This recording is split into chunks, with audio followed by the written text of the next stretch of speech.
What is up, everybody? Welcome to Toothandtailtv, the show where you submit replays and we cast them.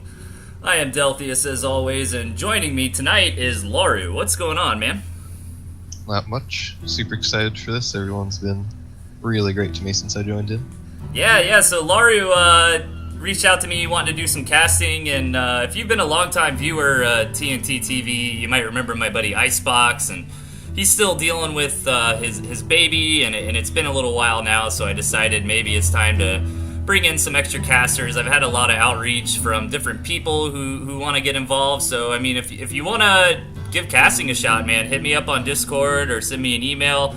Probably get you in here for a show or two. I'm not exactly sure how we're going to do it for now. I'm thinking about maybe just rotating a bunch of different casters. I think that would be a lot of fun, but I'm excited, man. We got a good lineup of games tonight. How was your Thanksgiving, Laru?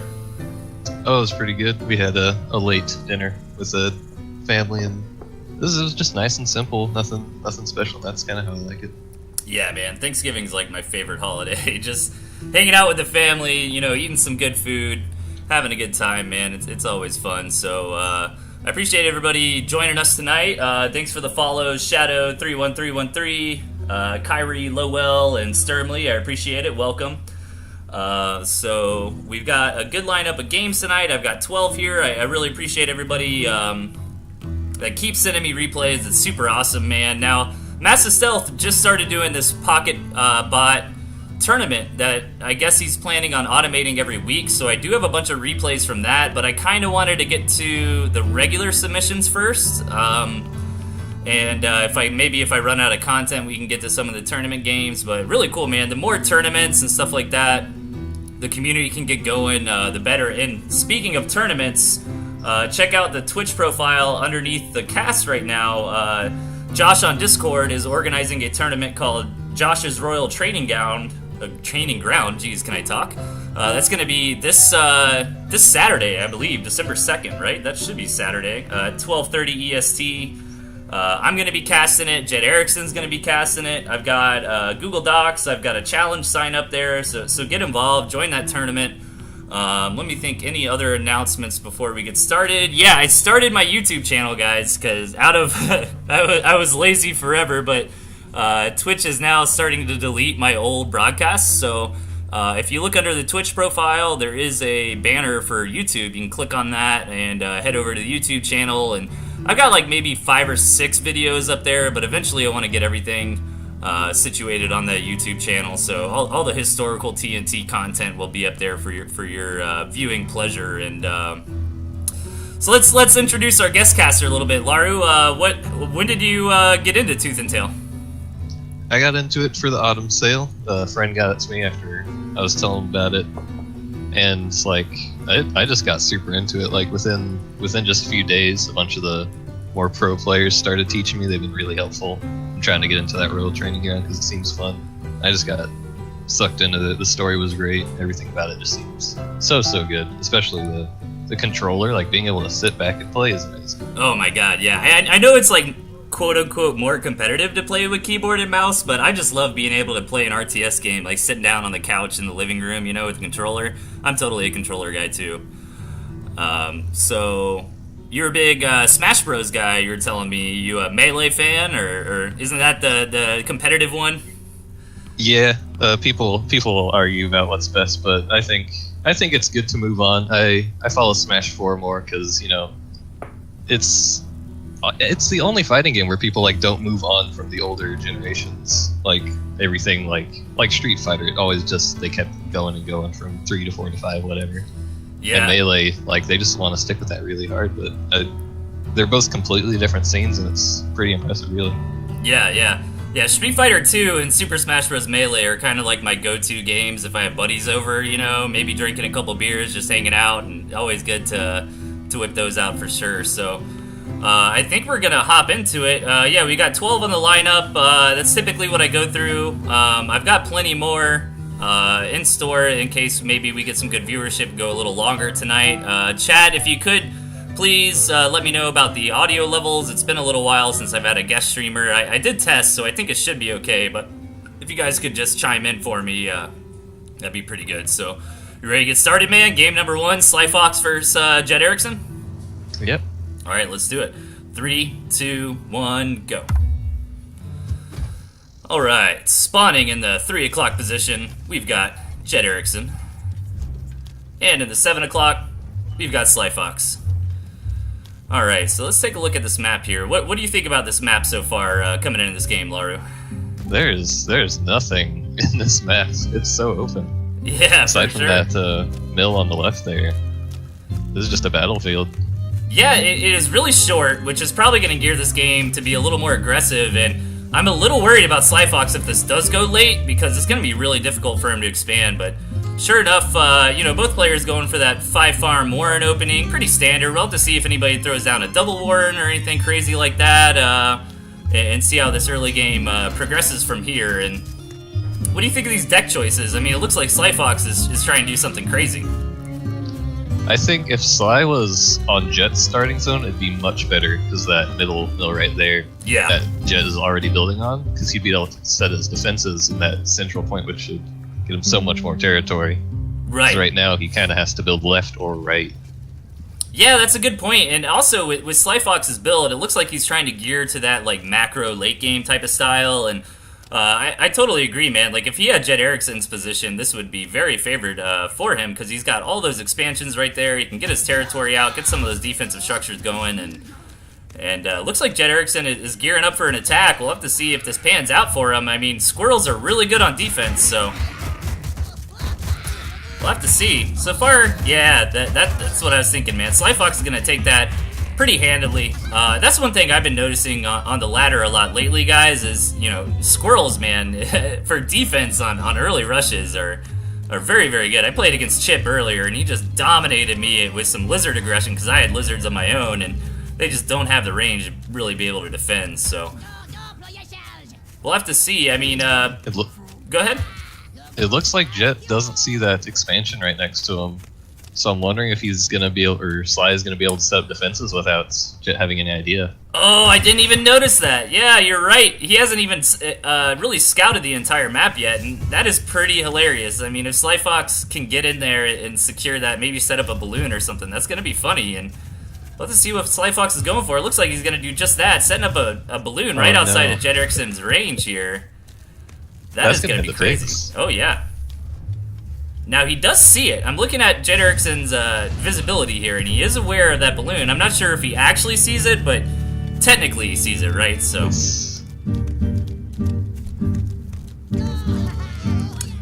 Oh, now, it's starting. Yeah, there we go. 2 down.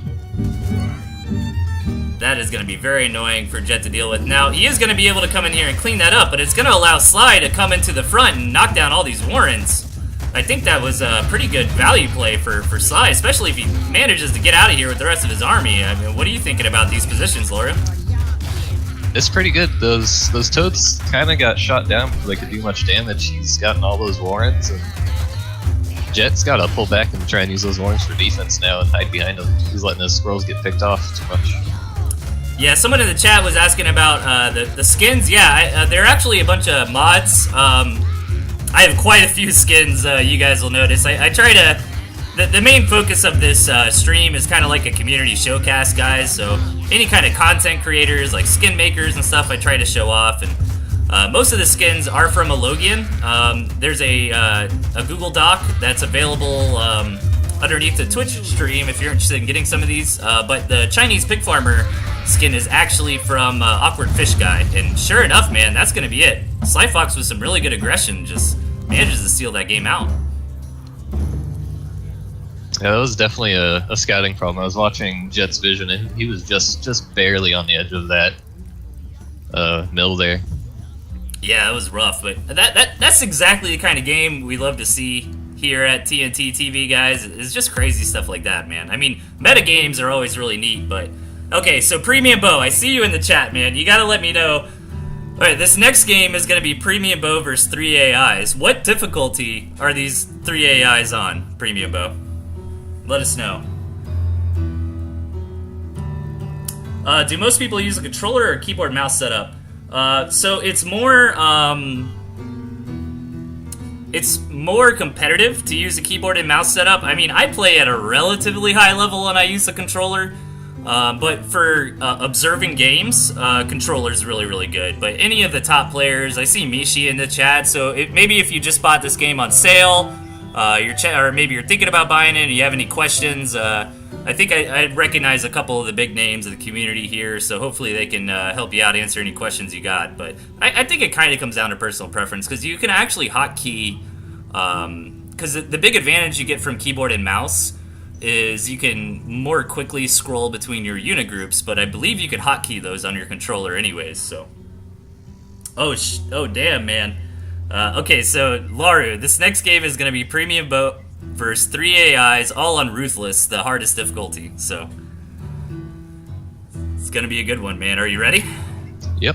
Alright, let's do it. 3, 2, 1, go. It's gonna be a weird introduction this time. Spawning in the 7 o'clock position, we've got Premium Bow. And his opponents are 3 Ruthless computers, so... I mean, how the hell... Alright, Laru, if you're a Premium Bow's shoes, what the hell do you do here? Oh man, I don't even know like how to begin this. Like, it's free-for-all, right? No, it's 1v3. So they're all against Premium Bow here. Oh man, I didn't even know you could do that. Wow, I'd set up defenses like... They're gonna be able to get so much more army.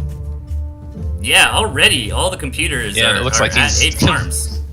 He's got all defenses and a wolf. All defenses and a wolf. Yeah, I didn't even notice that. Like, the wolf can buff up the defenses. It can also buff up how fast you make money. But he's only got really these 3 gristmills available to him, right? Unless he can sneak this 12 o'clock base, which you'd think he was just scouting there, but damn, man, this is gonna be rough. I mean, how are you gonna win with just defensive structures? I guess you just gotta starve your opponents out. It's gonna work pretty well if they keep running their units into those turrets. Oh, the squirrel actually took, or the toad actually took one out.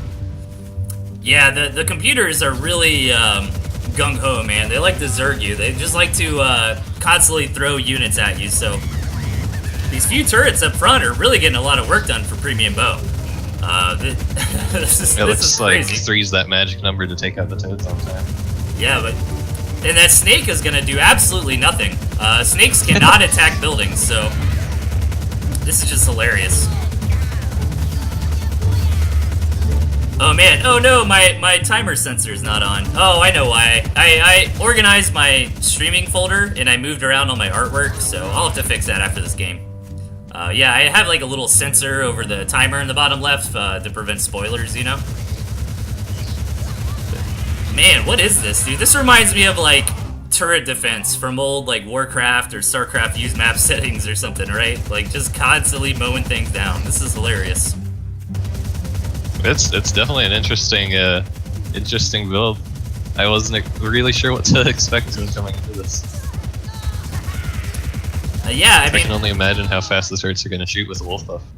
And you notice too, Premium Bow has not even taken any more farms yet, and it kind of makes sense, right? Because he had to really haul ass up here and set up this front position. Otherwise, the computers are just going to overwhelm him. And this map really seems to be working out for him too, right? Like, it's just kind of that one choke the computers have to go through to get to him.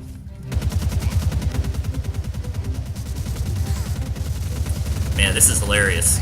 It makes sense that Premium Bow's taking his time with his farms too, guys, because he doesn't want to starve out. Like, the whole strategy here is to just simply outlast his opponents and force them all to starve. So I think this is hilarious, but oh man, CPU 1, did you see that, Laru? CPU 1 almost figured out how to sneak around, but not quite. Yeah, I'm wondering if they'll end up being able to sneak around, because they can walk completely around through that northern base there. They just have to do some rallying. Man, this is hilarious. I don't think I've ever seen a game quite like this, man. 2 really good submissions back to back in a row, man. Thanks, guys. This is awesome. One chameleon manages to get around, but gets sniped down by that balloon tower. So, I mean, if you're Premium Bow in this situation, Laru, like, what do you really think? You don't really have to do a whole lot at this point, right? Like, you just kind of gotta chill, not oversaturate? I mean, what do you think the game plan is from here? Well, it looks like the current defenses are working all right. So aside from saving up for a wolf or maybe putting some backup turrets just slightly behind those current ones, it's riding out pretty okay. He's only got to set those farms up on the second one if he really is starving out. Yeah, sure enough, right as you say that, he sets up a couple more turrets just to be safe. He's got a really good forward position, and this is funny. Now only the blue computer, only Bellified had access to an expansion here, so they shouldn't last forever. I mean, Bellified is on 16 farms. He's going up to 4 chameleons and an Uncle Butter, so if he can kind of stop rallying into into death here and muster up an army, I mean, it might be a little difficult for Premium Bow, but I don't know, man. I feel like it's pretty sealed from here. What do you think? Well, how does the Boar Explosion work on defensive structures? I don't know the exact damage values of it. Now, the Boar Explosion used to do more than it does now. It was actually funny when I was at TwitchCon. Me and Andy were watching highlights from the tournament over the weekend. If one of you guys, I forget who it was who played the game, but like this double boar bomb ended up just killing like everything, and then Andy was like, okay, maybe it needs to be nerfed, right? So I think the boar bomb now is a little more for fun compared to what it used to be. Like for a week or two, a boar bomb was a pretty meta thing to do, right? Like it was a good idea. Like, let me kamikaze my boar in there and blow up your whole army, you know? Yeah, I remember watching the VODs, I saw people just kind of dragging their boar into the fights, not really using it as a unit more than just a bigger toad.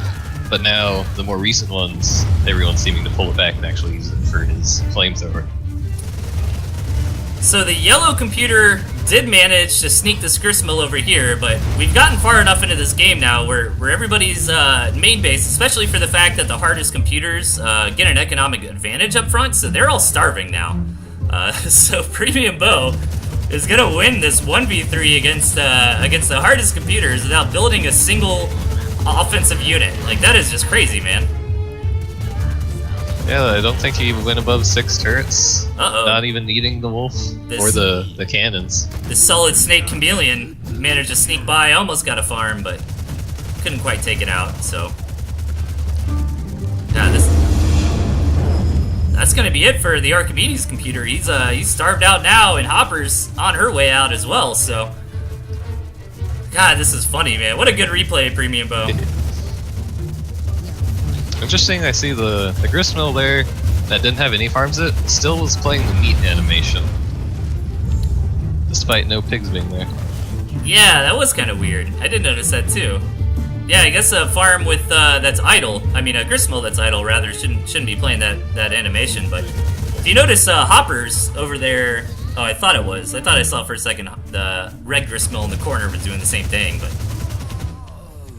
man, this game is freaking hilarious. I think I think this is gonna be it. Like, I think Premium Bow is gonna win this without building a single unit, which is hilarious. Now, I'd like to see, as awesome as this is, Premium Bow, I'm thinking he got a little lucky on the map here, right? Like, he spawned in a situation that was really easy to defend. You know, all three of his opponent computers. I'm not sure if, like, the 1v3 mode might, like, alter spawns, you know, and spawn that 3-team all side by side, because that's what looks like happened here, right? Yeah, I wonder if it would be more like the later missions in the story where they're on 4 separate corners. Yeah, that would be... That'd cause a more surrounding situation. Yeah, that would be way harder to deal with, but luckily for Premium Bow, he did have this nice choke to defend that constant onslaught, and now it's just 1v1 Premium Bow versus Ruthless Bellified PC over here, and who's already starving. I mean, it's a really big double-edged sword, to the fact that the CPUs get that early economic advantage, right? And if you're a new player, in Tooth and Tail, if you're not mining anything, then you start starving, right? And then after a minute of starving, you lose the game, and it kind of. If you play the campaign, you know, the game's lore is really all based around food and who can get the food, and that's kind of what the big big conflict between all the warring factions is about, so kind of makes sense, and it makes a competitive play pretty interesting.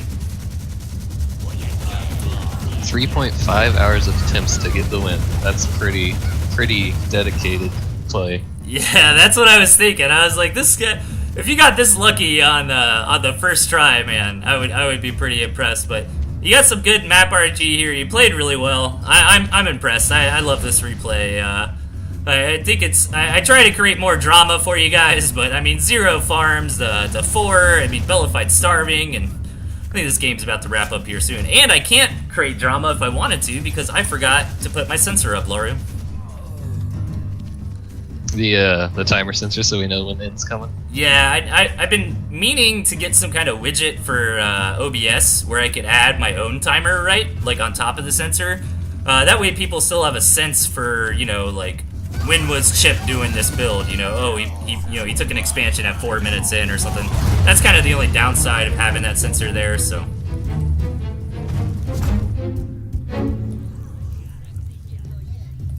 Really cool submission, man. Thanks. All right, give me. Oh, nope, wrong button. I don't want to watch the replay again. I hate that. It was so exciting. I know. I always get baited because it puts you right on like rewatch replay. Give me 1 second, guys. I just have to reconfigure this sensor. How's the audio sound, guys? Is everything cool? Can you hear me? Can you hear Laru? Let us know. Hello. Hopefully I'm not dropping frames. I was dropping frames a lot last night while I was playing, but it doesn't seem to be an issue. I'm sure our lovely chat would let us know, so let's keep kicking, man. Let's head right into game number 4, and I do have a bunch of more submissions here. I've got a whole bunch of replays from the Pocketbot tournament last night, and I did kind of tease on maybe casting that live, but I'll be honest, guys, I just wanted to play some Tooth and Tail. It'd been a while since I got a chance to sit there and ladder, and I didn't want to put Massive Stealth under pressure, you know, while he's trying to figure out all the kinks of it. But yeah, we will get those replays on the show when we can. But for now, we're going to hop into some more user submissions here. We got Cryptic versus Zergling35, which I'm really excited about because I don't recognize either of these names. Oh my god, I'm sorry. We got Banner Bastion versus the Gentleman. How am I going to skip that game? So, if you are new to the Tooth and Tail scene, Banner Bastion and the Gentleman are both really good players. So get out your notepads, guys. This is going to be a good one, kind of high-level play I'm expecting out of these two. So, are you ready, Laru? Yep. All right, let's do it. 3, 2, 1, go. All right. Spawning in the 3 o'clock position, we've got Banner Bastion. And spawning basically in the middle of the map, we've got the Gentleman. So what's your take on this map, man? They are really close to each other. Yeah, I think if the Gentleman ends up taking that more center mill, he'd have a pretty good chance at just keeping Banner Bastion kind of locked in there, because he only really has those 2 exits. If you look on the map, the black bars mean you can't really cross over. And those create pretty harsh checkpoints there.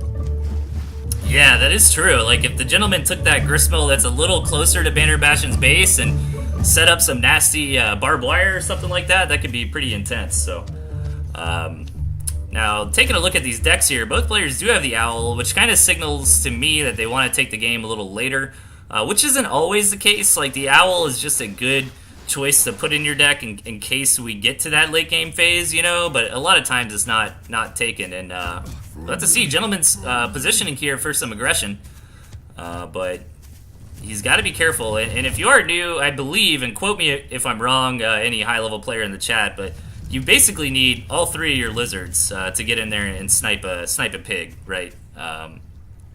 If you just have 2 lizards, you're going to be very disappointed. The pig is going to live at like no HP, and all your lizards are going to die. So, going into this mid game, it's really going to be both players are probably going to take anywhere from 3 to 5 tier 1 warrens. Now that Bastion has kind of identified the Gentleman has the lizards, I'd probably anticipate the toads coming down, and Banner Bastion's kind of got that whole smorgasbord of tier 2 units, right? What's your favorite tier 2 unit to play with, Laru? I like the ferrets a lot. I like being able to siege down being able to poke out. It's why I like build into the fox too. Yeah. I'm super into the long range poking game. Yeah, me and you, man, we're like the only Fox players in existence. I ran into a Fox player on the ladder, and I was like, what the hell? Nobody builds this unit. But both players... It's just too good. Like, I think it's especially good against people who build a lot of Tier 2. Yeah. Because the Tier 2s aren't going to be able to catch up to the Fox. Right. Lizards, if you just draw her back into your army, the Lizards are going to go down pretty well, too. Yeah, not to mention, Fox will one-shot a Falcon, right? So... That's really valuable, but the gentleman does manage to get this campfire, which makes me a little worried about Banner Bastion. Now, there is like a timing window where you can come in and hit before that campfire really has paid for itself, but Banner Bastion will have to move out very, very soon, and that doesn't always work right, so the gentleman will have that economic advantage, which you'd be surprised, like, one campfire, man, can make a big deal. That's an extra 300 food, but as I say that, Banner Bastion is coming in here for the attack, and we'll have to see how it plays out for him. He does have a lot of toads against those lizards, so... Yeah, I think as long as the gentleman stays behind his warrens and farms, he should be pretty okay. The toads will end up blowing themselves up on the structures rather than his army, and that'll give him a big advantage there. Yeah, and these top-level guys, too, are going to be really careful with their micro to try to not let that happen. Like, if you are using toads in your decks, guys, and don't want that to happen, you can just kind of hold, you know, for that specific unit, like hold the button down. For me, I play on controller, so like left trigger, and then you use right trigger to command the rest of your army and not really allow your toads to just blow up. But I thought it was pretty smart from Bastion, right? Like, he came in, he poked, he danced a little bit, and he went out of there. You know, you don't want to take a bad engagement. And Defender's advantage is very real in Tooth and Tail, so...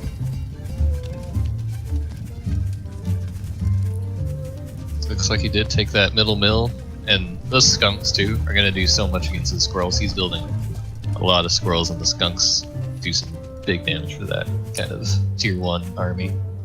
Yeah, and I'm kind of curious why Bastion teched out of his toads. I think it was kind of a preemptive counter tech, right? Because the gentleman was going to tech out of his lizards to prevent them from getting blown up by the toads. So I think Bastion just kind of identified that and went ahead and teched out of his toads in lieu of more squirrels. But, you know, really good army composition coming out of Bastion here. Lots of falcons to deal the damage from the backside. You know, a couple chameleons up front to tank, and I love to see this early tier 3 play coming out of the gentleman. Have you played a lot with the owls yet, Laru? I have not touched the elves yet, but I've seen it's a big favorite unit from what I've seen of the VODs. Yeah, not so much like super lately. Like, the meta lately has kind of gone more aggressive. You don't see a lot of like really many tier 3 units. That's why when I play, I just try to get out the tier 3 units, you know, because it's fun to do what's not meta, right? But I mean, this is gearing up for a late game here. The gentleman's got one owl out. He's gearing up his economy. Bastion is doing the same, but I am worried about Bastion, right? Because take a look at this map here. You know, I mean, most of these gristmills are going towards the gentleman. So the longer this game goes on, it's going to get harder and harder for Banner Bastion to keep up here. Yeah, I definitely think the gentleman putting up that barbed wire and taking that mill is saying, hey, you're now on a timer. You have to beat me soon or you're going to lose. Because if he starves out, the gentleman is definitely going to have huge economic advantage because he has so much to fall back on, along with the campfire too. That was even his at the beginning, so he already had a bit of a lead. Yeah, definitely. And Bastion's economy did spike for a minute, but just as you said, Laru, I mean, the longer this game goes on, it's just going to get worse and worse for Bastion here. So I'd love to see Bastion make a play and come out on top. But 27 squirrels coming down for the gentleman here. That is absolutely insane, man.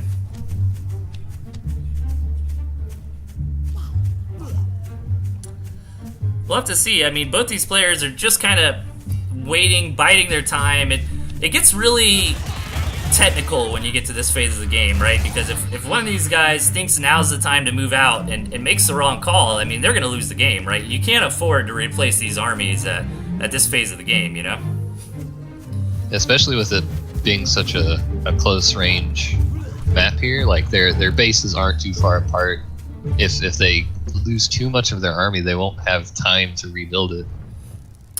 Yeah, I really wasn't expecting this to go to a macro game with how small this map is, you know? It's pretty crazy we're even at the point that we're at. And we are at the 7-minute mark, guys. I did get that sensor going, so they can no longer see the time. But 7 minutes in the game, especially with these kind of deathball compositions, is essentially late game in Tooth and Tail, you know? So these guys are kind of just gearing up for that big engagement. And Bastion's not doing too bad if you take a look at the army graph. He's not really that far behind the gentleman. And he does now get his second owl out, so maybe the Bastion's going to give 1 minute for that owl to go ahead and produce all the mice it possibly can, and maybe that'll be the time to move out and engage. I'm honestly wondering, what do you do against 36 squirrels? That is a good question. I have no idea. Like, skunks? I mean, I don't even know about toads. A good use of these mice here. Go ahead and clear out those barbed wire, but that does give the gentleman a slight window where he can come in with Banner, you know, down a few mice here, but I'm not so sure if he's going to take advantage of that. You know, if I'm the gentleman, I'm just going to chill, man. Like, I don't think I'm ever going to attack. I'm just going to starve my opponent out, right? Like, the you know, the hindrance here to make a play is on Bastion, and it looks like now is the time. He's debating if he really wants to commit to this. He decides to, goes in, backs up a little bit, trying to dance, trying to take advantage of his mice, realizes all his mice are gone, doesn't want to get caught in that skunk cloud, and has to leave with his tail between his legs, you know, and I think that kind of worked out pretty well for the gentleman. Yeah, it looks like the Bannered Bastion is a bit ahead in his army value now. He took out those warrants, so the gentleman's got to build that up or just let those 3 squirrels slow down. Yeah, I would have liked to see the gentleman try to get out a couple more owls with the economic advantage he has. And the gentleman is trying really hard to target these owls down, and Bastion is doing a good job of just barely keeping them alive with some good micro here, but that engagement was pretty favored for the gentleman. He's going to push the issue, but decides he doesn't want to overextend and backs out of it, so. Yeah, Bannered Bastion is running out of farms now. His last fuse left is almost down. You can see the amount of haystacks there is basically how much time is left on the farm. Right. So he's getting to sell off his units and he's got to make some kind of miracle push here. Yeah, and if this 12 o'clock base was more in like that 2 o'clock position, you know, like right outside of Bastion's main, he might have had a better opportunity here, but oh man, there are these bases in the south. I don't know how I didn't even notice those, probably because I'm a terrible caster, but it looks like it's going to be hard for either player to really contest those either. I mean, if Bastion maybe had like a southern ramp out of his base, it would help him get there effectively, you know. But even still, I mean, with those last 3 Gristmils on the map, those are still going to be very difficult for Bastion to grab any of those. You know, I really do think his window may have passed because the gentleman's got that other farm up. He's been keeping his economy up, and he's just run out of farm. He's got no foods left. He's about to starve out right now, and he can't get this push going. Yeah, guys, and if you're watching this, you might be thinking, like, oh, this looks like Bastion couldn't have done anything. I mean, it's hard. I'm not going to say it would be easy for Bastion, but really Bastion's strategy this game needed to be a 2-base all-in, right? Like, he couldn't let this get to this macro late-game situation, but if he can do some kind of base trade scenario and barely come out on top, he could still win this game. Looks like Gentleman is taking the bait and deciding to come in here. And that's going to be very difficult for the Gentleman to swing down and get those 6 o'clock. Yeah. But Bannered Bastion already set that up. It's going to build in time. I think so. I mean, Bastion's got a chance here. He's got to knock out these last remaining Gristmills of the Gentleman, and he will win this game. Oh my god. Bastion, target fire, bro! No, he's going after the warrants. Oh man, these squirrels, are they gonna get it? Damn. Oh my goodness, he did it. Bastion takes the game against all odds. That was awesome, man. What a good... I wonder, did the gentleman see that extra base built? Maybe he didn't know that it was coming? Or maybe it wouldn't build in time? Yeah, maybe. That's what it was hard about that position, right? Because, I mean, the base trade was probably the right move to make, but it was hard because it was difficult for the Gentleman to rotate down to that 6 o'clock, you know, since there was all that wall there blocking all that off, right? Yeah, it's like Vander Bastion used his own like unfortunate positioning against him there. Man, that was totally dope. I'm gonna be gone for like 10 seconds. I'm gonna grab a quick drink. I'll be right back, guys.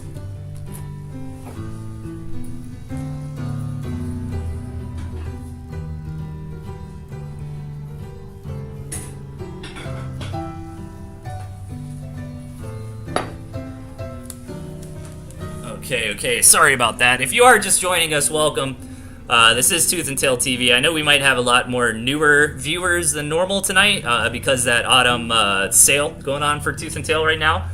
So I'll try to give a little more pointers towards beginners. I'm Delthius. I run the show every Tuesday, Thursday night, 8 p.m. EST.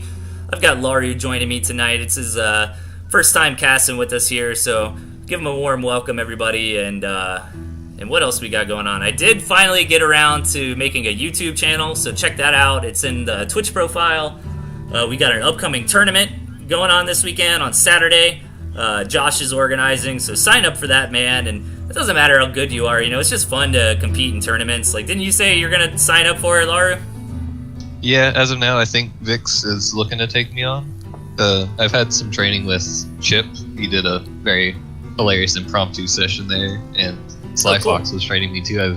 They've been just really helpful in getting me going and learning about the game. I feel like I've learned so much in such a short amount of time. Oh yeah, that's right. The tournament composition is kind of like a pro player with a new player or something like that, isn't it? Yeah, it's kind of I'm pretty sure that's why I call it training ground. You kind of take on a sponsor there, and I believe the setup is it'll be the new people in a 1v1, and then a 2v2, and then the pro players do a tiebreaker if it gets to that. Oh, dope, man. That's awesome. Yeah, that's going to be exciting. I'll be casting that with Jed Erickson. That's going to be this Saturday at 12:30 EST. It's going to be a lot of fun, guys. I see a lot of big names in the chat right now. We got Mishi, we got Necromanticer, a couple other guys. So maybe bug them. I don't know if they are going to play in the tournament or if they have a partner, but the Discord's really, really lit, guys. Fam, it's so dank. So if you go, isn't that what the kids are saying? I don't know, man. I'm old. Oh yeah. That's what we say, just 20%. Oh yeah. Okay. Cool. I still got it. But yeah, man, hit up the Discord. You'll find a partner if you're a new player. If you're one of our pro players, level 40 plus, reach out to some of these new guys. Join the tournament. Have some fun with us. It's gonna be a good time. But got my delicious black coffee here. Stay nice and caffeinated for all you nerds out there. And you ready to go into game number 4, Cryptic versus Zergling? Yep, already. All right, let's do it. 3, 2, 1, go. All right, spawning in the 8 o'clock position, we've got Cryptic.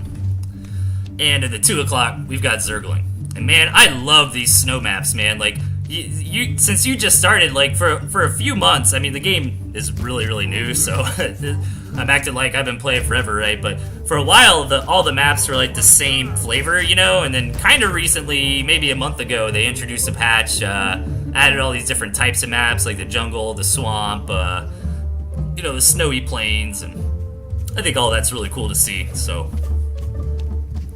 What do you make of these decks here, Laru? Since they both have their bases right now, they're pretty like both walled in. They got pretty good defensive positions. Cryptic has quite a ways to go to get any expansion. I think this is partly favoring Zergling, so his defenses are going to be able to set up while Cryptic's going to have to capture a mill first and then set up something. Yeah, that is a good point. I mean, Zergling does have that barbed wire, which is going to be hard for him to utilize here. Now, he does have that pocket base behind him, so Zergling's in pretty good shape. But yeah, Cryptic's really going to have to get out on the map, right, if this game goes beyond one base. And if you're in a situation like Cryptic is here, guys, you can go for like a one base all-in style, where basically what you're banking on there is your opponent is investing, 300-400 food into an expansion. You dump all that into army, and you go in there and catch them with their pants down and, knock them out of the game before that additional economic advancement really starts paying off, What are you? Are you like a macro player? Are you aggressive? Or what's your play style, Laru? I'm still working on it. The people who trained me, they got such different play styles. I think I'm favoring more an army style where I get a bunch of squirrels up, I get the fox. I pretty much took that from you, watching you on your tournament videos, where you get the squirrels up and then get the fox and kind of pick them off and try and drag them out of their base and away from safety and like pick them off while they're out in the open. Oh man, it is so fun. Like, it's not the meta thing to do or the quote-unquote best thing to do, you know, but it's one of my favorite things to do in Tooth and Tail is just get out that early fox and try to just sit there and micro the hell out of it. Like, I don't know why microing a fox is so much fun to me, man, but it is. And interesting to see we do have some tier 3 here. You know, Zergling's got that Uncle Butter, and Cryptic does have the Owl, and Zergling looks like he just wants to turtle up for now. You know, building a lot of defense here. It would be good for him to sell this turret, you know, above his base a little bit, since he's kind of put his defense out a little more on the map. He doesn't really need that anymore. And if you are a new player, you can actually sell any of your structures, warrens, defense, whatever, get a full refund for it, including the unit, right? So if you sold a tier 1 warren with 3 squirrels that were produced, you get 120 food back. So I think that's a really cool aspect of Tooth and Tail. It's pretty interesting. It looks like he's getting an expansion before even finishing up his 8th farm. I'm wondering if he's saving that for a starving situation. Yeah, and I think he might have just forgot. I mean, it seems like these guys might be a little bit newer of players, you know. We have a lot of, like, variety here on TnTTV, right? Like, we'll get guys that are brand new to the game submit replays, and we'll get these, you know, big pro names like Chip or Mishi or the Gentleman submit games too, so you never really know what you're going to get, but Cryptic very smartly comes in here, denies his opponent for being greedy. He's going to take advantage of these flying units here in this ledge to just say, you know what, I don't even care about your defense, man. I'm going to come in here and harass the hell out of your base anyways. Really good play coming out of Cryptic here. Yeah, unfortunately, defenses don't much if you can get around them. And those flying units just really, really did good on that, the high grounds. Being able to be bypassed by their vision. Mishi, I'm sorry, man. I'll talk about warren positioning for new guys next game. Alright. So, okay. Maybe not this game, but definitely the next one, because this game we're going into a 2v2. So, are you ready to rock and roll, Laru? Yep. Alright, number 5, 2v2. Let's do it. 3, 2, 1, go. Okay, spawning in the south of this map, we've got Whistler and Cater. Oh man, how do you say that one? Cater. I'm just gonna say Cater. I'm not even doing it, man. In the top left, we've got Illuminatus and Slyfox.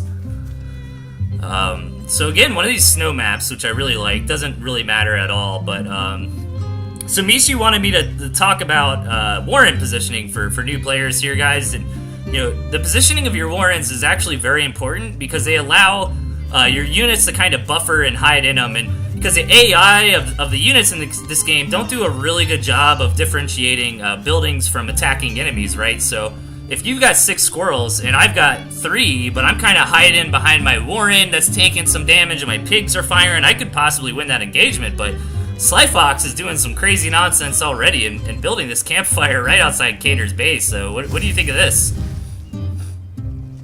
Let's see, I'm trying to get to his vision. He doesn't actually see it yet, but now he sees there's something going on right outside his base. And I don't think he has anything ready to take that out yet. Oh, so that's man. going to build up and start sniping off his farms, unless his teammate can get over there really quick. Yeah, he's got a balloon, he's got a turret, he's got a couple pieces of barbed wire, and their teammate is getting over there, but it's going to be a little too late. And since that balloon is flying, it does grant Slyfox vision. So he's going to be able to start harassing Cater's main base already here. The balloon does go down. Perhaps it was sold. I didn't quite catch that. But good defense coming out of Cater and Whistler here. Yeah, definitely. In 2v2s, you definitely have to be ready to like help your team, because if they get picked off, that usually means that you're done too. Yeah, there's almost no way of coming back from a 1v2, right?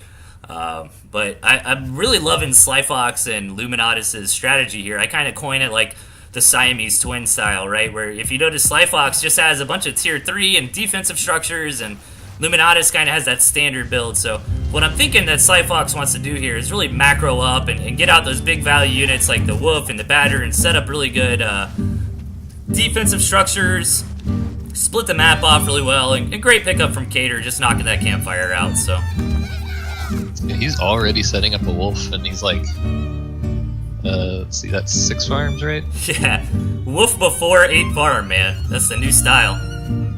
That's expensive. He even sold off squirrels. He really wants it. Yeah, I actually agree with that decision. If you go for like a tier 3 and you can't quite afford it, the timing sometimes on your tier 3 can be very critical. So oftentimes it does make sense to sell something off just to make sure you can get that tier 3 out, faster. Like I would sell off that Warren, get the tier 3 going, and then immediately build that Warren again, Yeah, that's some of the tips I've been given too, like instead of making a farm and queuing another one, you can make a Warren and then queue a farm, and it usually ends up better because the time it takes to build the units, you can buffer up your food again. Yep. So selling a Warren for that tier 3, for example, he'll have his Warren back up and the squirrels ready before the Wolf is even out yet, if he had chosen to do that. Yeah, and I like this decision out of Luminatus to try to take that forward gristmill, but unfortunately Slyfox was kind of investing his money into those big tier 3 units and not really the defense that Luminatus would have needed there. So good game sense out of Whistler and Cater to come in and deny that, because in 2v2s it's really going to be all about how this map gets split, right? And how many gristmills are on each side for each team. So I like A+ for effort there, Luminatus, trying to split the map favorably for his team. So I think the map is probably favored in Eel and Slyfox's team because they have that. Their bases are started and centered, so they can expand left and right. Whereas Cater is off in the corner. He has to make quite a trek to get expanded. Yeah, and I'm getting worried because Slyfox is just having a good time here, man. He's got 3. I think I've seen him do this before, if I remember correctly, in the previous tournament. Maybe it was Slyfox, but I remember somebody in 2v2 matches was going right up to like 3 tier 3 units, like right off the bat, and let's just see how it pans out here for Slyfox. I mean, if Luminatus gets up a good army and those Wolves help buff it up, I mean, that could be very huge. That's a lot of Badgers coming out. Does the Wolf speed up the Badgers' ramp-up time, or just the total attack speed? Do you know? I believe it's just the total attack speed.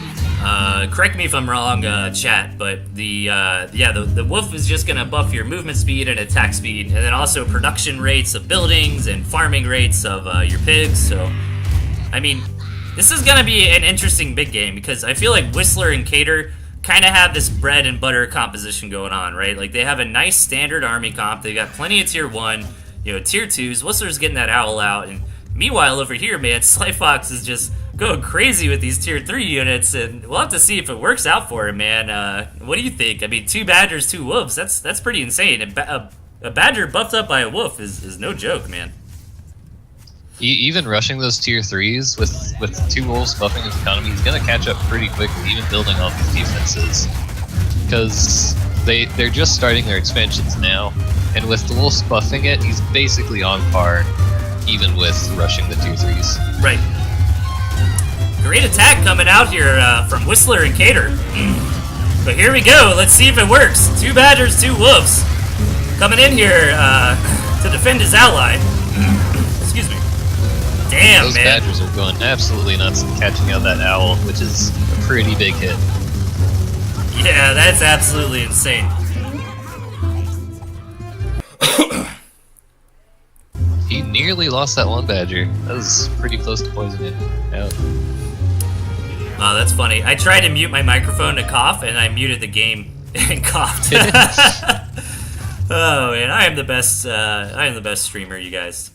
But yeah, those tier 3 units absolutely doing fantastic work here for Slyfox, and I don't know, man. The economy out of Whistler and Cater though is pretty through the roof. I mean, Luminatus here just now getting a second base going for himself, and it's going to be difficult to maintain. I mean, Whistler and Cater are really being good about keeping this pressure on here, so... This poison's really getting to his tier 3s, unfortunately, because with all these tier 3s, he does not have any pigeons to really heal them up, so he has to wait so long for their HP to get up. Cause yeah. In his territory, they basically heal up when out of combat. But as of now, it's not percentage based, so that those 2 tier 3s were basically standing dead for such a long time. Yeah, it's a really good point. I mean, snakes, that's really the role that snakes excel out, I feel like. You know, like taking out those high HP tier 3 units. 'Cause you get a couple stacks of poison on a unit, man, they are going to go down pretty quick, so... Yeah, having pigeons with your tier 3 is really helpful. Like, I play a lot of fox-style play, and I always build just like 3 pigeons. That way when my fox comes back to my base, I can heal it up real quick, you know, and get it back out in the field and snipe down a bunch more nerds, so... Yeah, with only just 1 tier 3 unit especially, it heals up near instantly, because the pigeons are waiting in the backline ready to heal, so all of theirs comes as soon as the fox gets damage. Yeah, nice micro out of Slyfox, keeping that badger alive, but 3 stacks of poison are on the wolf here. Is it going to be enough to kill it? Not quite, but the tier 3 is weak, and Whistler and Cater are using this opportunity to come in here and get some economic damage under their opponents, so... Now, this game is really back and forth. Like, it's hard to tell who's ahead, right? It's really unfortunate that the ferrets aren't able to take out the sniper balloons too, since they're in the air. The sniper balloons have a really good advantage if the person builds ferrets specifically for defense. Yeah, no, for sure. Sniper balloons are really bad against stuff like lizards and squirrels, right? Like, just your bread and butter tier 1 units. They don't have a lot of HP. I feel like sniper balloons kind of mess with people's heads a little more than they do damage, right? Because you get afraid of it. It gets that free shot on you, but if you can get up there and get on it, I mean, you can take one out pretty easily, but good push coming out of Cater Whistler here. Managed to take down Illuminatus, and I'm going to assume Slyfox is not going to be much longer for this world here. Yeah, I think they played that very well. They took it slowly. They didn't get too worried about the pressure that was building up. They didn't feel the need to, like, oh, I gotta attack now. They just stayed calm, built up their army, because the team of Slyfox and Eel weren't really pressuring too hard, and they had the time to catch back up. Yeah, great game, man. Just real solid standard play coming out of Cater and Whistler, and I feel like Sly and Illuminatus were kind of messing around a little bit, having fun, you know. A great game. Okay, what do we got next here? Okay, we've got Misk Liquor versus SGP. Are you ready? Yep. Alright, let's do it. 3, 2, 1, go. Alright, spawning in the 9 o'clock position, we've got SGP. And in 4 o'clock, we've got Misk Liquor. I'll just call him Liquor for short. And really love the build coming out of Misk Liquor here. You know, that's really bread and butter style. I mean, you know, a lot of people like to take, you know, lizards or toads with their squirrels, but you can get away with just going squirrels sometimes, you know. But I think the real story here is SGP's build, right? Like, look at that. That is insane.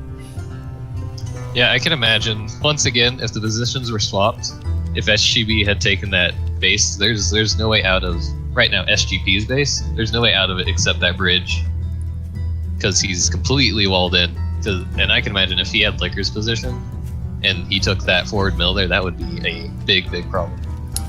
Yeah, but think about if SGB takes that, like, middle north mill, you know, and that creeps out his territory, he could probably set up a really good contain against Liquor here.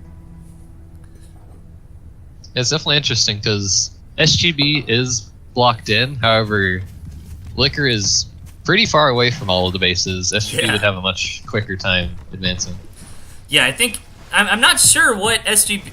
Oh my god, I think I just figured it out. Is he going to try to get real hard on defense, right? Macro up and then just build, like, 50 moles or something?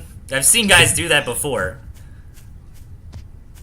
That would be insane, man. I hope that's what he's going for, because he didn't use the moles in the early game for aggression, right?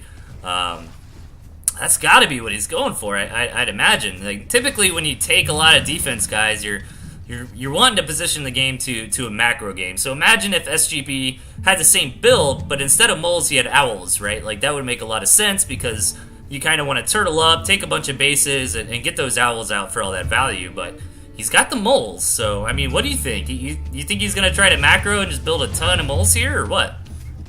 I definitely like to see that. One thing, Liquor has the campfire south now. I don't think SGP is going to ever wander out that far, so he's going to have a slight advantage on that end. SGP's already building defenses on his base, which I think may be a bit jumping the gun. Yeah. Yeah, he really needs to, if you are going to go defense, guys, oh, here we go. Sneak attack with the moles, and at the same time, Liquor is moving across the map with his squirrels, and I really like this decision-making out of Liquor too, right? Like, trying to take this Gristmill, because he's got to make a play. He's got to start muscling for position on this map, or he's just going to get contained here, so.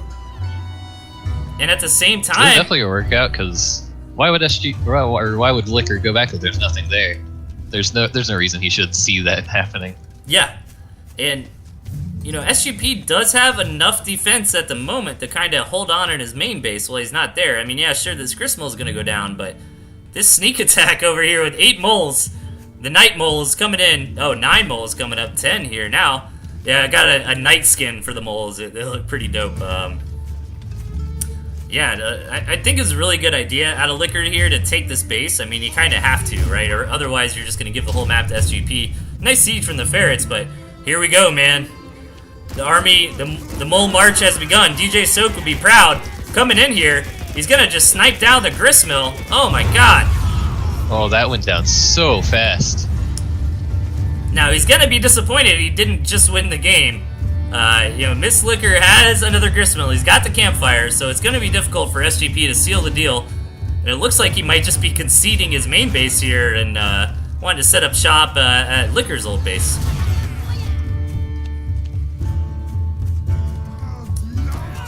Oh man, here they come again. He set up that Gristmill, so I think he's going to win this base race. SGP won't be able to reach it in time with his moles, I think, as long as he focus fires the Gristmill and not fired on the farms too much. Yeah, I think the big story here is that campfire in the 6 o'clock, right? Because I don't think SGP's even aware of that. He's going to be very upset when he doesn't win the game right here against Liquor by taking out that Gristmill. Yeah, I don't think he's even scouted that out yet, so.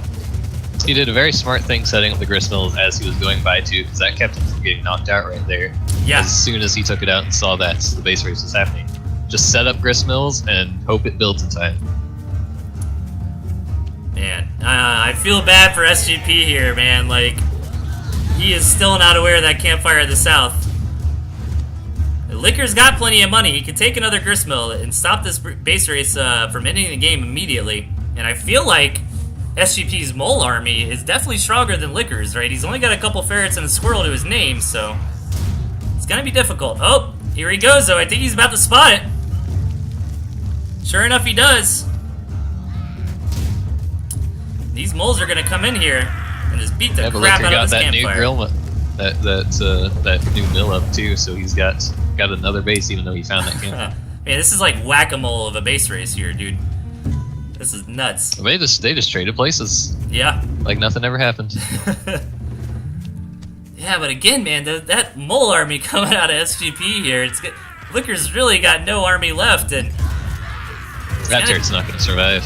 No, man, the moles crit those buildings, so they take them down very quickly. Man, what cool use of moles coming out in this game, and damn, man, that was intense. I definitely think that map helped it a lot, because if he scouted out that back area, there's nothing back there. He would have no reason to check back there again, so he wouldn't have seen that mole rush coming. Yeah, for sure. Okay, let's hop into game number 7. Damn, we're doing really good on time. I might be able to squeeze in a couple more replays here tonight. I guess I'll redo my announcement here. If you are new to this, welcome. This is Toothandtailtv. I'm your host, Delthius. I do this every Tuesday and Thursday nights, 8 p.m. EST. I got my guest caster here tonight, Laru. Laru just started playing not too long ago and was excited to cast, and got him on here with me. I think Mishi's going to cast with me on Thursday, so that's exciting. We got the tournament coming up this Saturday, 12:30 EST. Josh's Training Ground tournament. If you're a new player, find an experienced player to partner up with and join that tournament, man. It's going to be a lot of fun. I did finally get off my ass and start my YouTube channel, so click that link down there. Check out the videos on YouTube. I've got some stuff up. I still need like 5 or 6 more videos to get uploaded. Anything else? Let me think. Oh yeah, and if you're wondering how you can submit replays to me, just send them over to toothandtailtv@gmail.com. And I have a policy. I will always, like, if you submit me a replay, I'll guarantee 100% I'll cast at least one of your games, right? I try to prioritize unique submitters. The only asterisk to that is the patch. I always keep it on the most current patch, so I don't confuse anybody who might be tuning in and, you know, looking at games in the old balance patch or anything like that. But without any further ado, let's hop into game number 7 here. Curb Kid versus South Tom. Are you ready? Yep. Let's do it. 3, 2, 1, go. Alright, spawning in the 11 o'clock position, we've got Curb Kid. And in the 3 o'clock, we've got South Tom. Now, I think you're going to be happy about this map, Laru, because you keep kind of complaining about these boring maps. I mean, look at this map, dude. And now it's filled up. I actually like this map skin the most, personally. I like the pretty golden trees. Yeah. Let's see. What do you think of these positions here? Do you think either player has an advantage coming into this? It's kind of hard to tell. I think it's maybe slightly on Tom's side. He's got the campfire really close to his base, and expansion-wise, he's got 2. Curb Kid's got 2. So, in the overall aspect, he does have the base advantage there. Yeah, and if Curb Kid can get that 7 o'clock campfire, then it's totally dead even. But I think you're right. Like, it's gonna be easier for South Tom to kind of set up this position. But South Tom's also got to kind of expand towards his enemy, right? Where Curb Kid's kind of got this pocket base, you know, in that, like, what is that, like 10 o'clock position. You know, it's going to be hard to attack into this 8 o'clock base, too. So Curb Kid's expansions seem to be a little more defensive. And both these players kind of doing that gentleman's agreement, you know, going up to 8 farms, getting out of Warren. If you are looking for tips for the ladder, guys, it's typically considered safe play to get like 5 farms and build a Warren in case your opponent goes for early aggression. And South Tom is going to immediately take this campfire, and if Curb Kid doesn't come in here and punish him for that, that's going to lead to a significant economic advantage for him. It's good to see South Tom getting that campfire out of the way, too, seeing that Curb Kid didn't really have much to pressure it. He'll be able to build up his army and defend it pretty easily, and as I said, that Curb Kid's getting that other campfire, too, so they're going to be pretty even. Yeah, that's always a good response too, right? Like, match greed with greed. Like, you kind of have to do 2 things if you see your opponent getting that economic advantage. Either A, gotta like find that timing where you can all in them and have the army advantage, or B, just be greedy of your own, right? And get some economy going for your base. So both these players like essentially doing mirror builds at this point, right? I mean, rushing really quickly up to those chameleons. You know, Curb Kid even getting out a couple skunks. So we're gonna have a really interesting mid game here with a lot of tier 2 units involved. And have you played around with the skunks at all? I have. I think they're pretty good, especially with South Tom having squirrels against lizards. They can move pretty fast out of the gas, but the squirrels are much more stationary, so the gas will be able to spread out to them much better. Yeah, I agree, and especially if the engagement kind of gets prolonged, you know, like quick engagements, the skunk's not going to do that great, but if you guys sit there and slap each other for a while, that skunk damage is definitely going to add up over time. So we'll have to just see which of these players decides to maybe take an expansion or perhaps attack their opponent. And you know, Curb Kid's army is getting pretty good here. I'm a little worried for South Tom. He needs to commit to some more tier 2, maybe get a couple balloons up, but overall they're still pretty even, right? I mean, South Tom has invested a little more into that barbed wire defense, which could help him out, but does he see this expansion? He does. Okay. So now he's either going to need to attack or take an expansion of his own. We'll have to see what he decides. Oh, I'm sorry. He's already got an expansion going, and it's been up for a while, so... I think if we see it go more to the end game, it's going to be in Curb Kid's favor, because Owl's going to do very good against the defenses. The mice can take out the barbed wire and take the thermal. shots. Yeah, that's a good And point. having just more tech is essentially a better in-game solution where South Tom's stuck at tier 2 and below.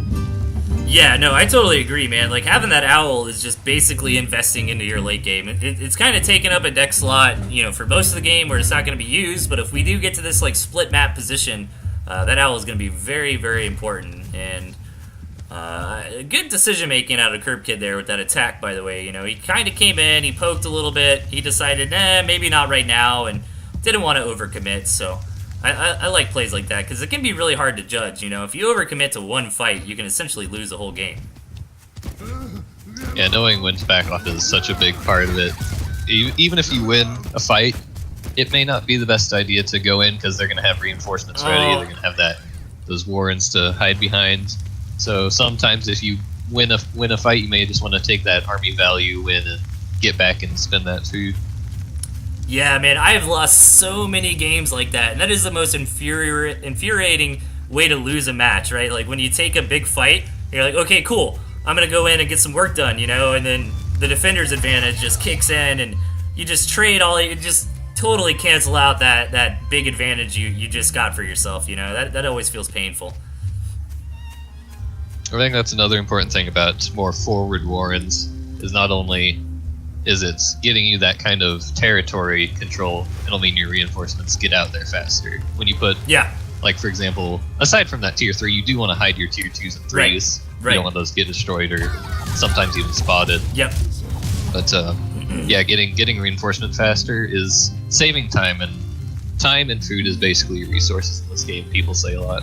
Yeah, no, that's a really good point. The tier 1 warrens kind of double over as, like, buffer, right? And then, yeah, plus the closer you can make those tier 1s to your enemy's base, less reinforcement time, and you definitely want to hide your tier 3s. That's like your poker face, you know? Like, if you're gonna go for a quick tier 3, you gotta, like, feint it, you know? Maybe even, like, sometimes what I'll do is if I'm saving up for a tier 3, my enemy comes in and scouts me, I'll throw down a bunch of tier 1 while his scouts are there, right? And then right when the scout leaves, I'll sell them all and build a tier 3, you know? And doing little things like that, little mind game plays are really important in Tooth and Tail.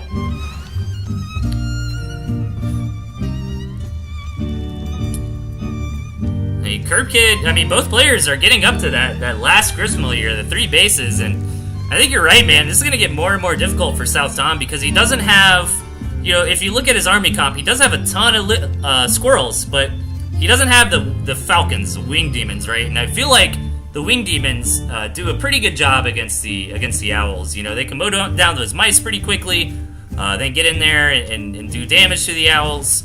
But these chameleons are going to do a good job tanking on the front line, and South Tom is really just going to have to try to hold on.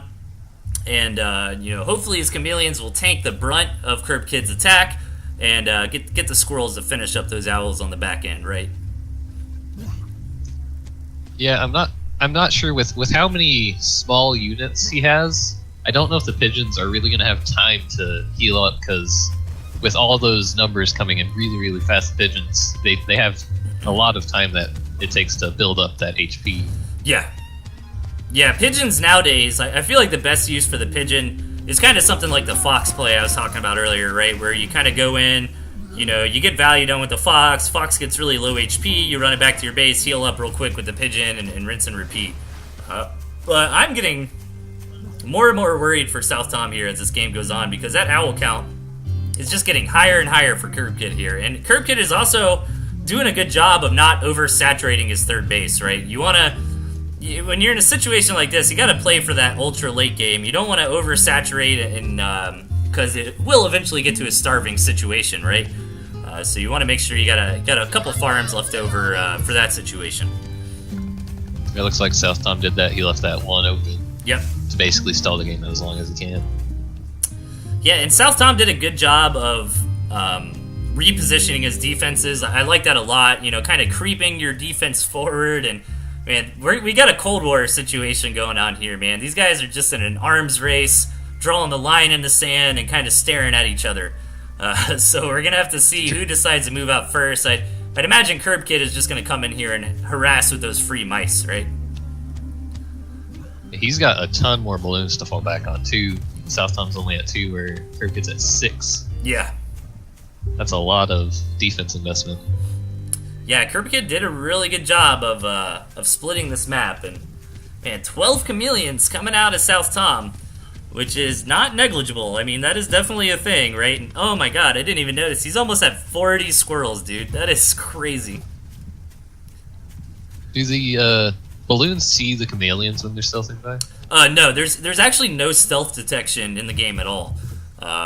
So the chameleons will only be seen when they attack something. But it would be hard for those chameleons to kind of sneak by the barbed wire, you know, because if they took damage from the barbed wire, it would de-stealth them as well.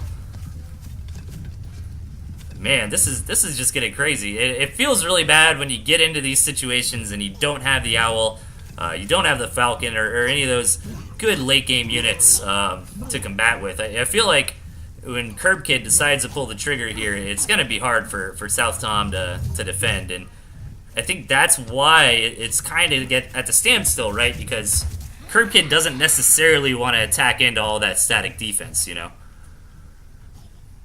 Yeah, I think with 5 owls on the way, their armies are basically even. I think that may even outnumber those 42 squirrels. I don't know the exact counts of the owls.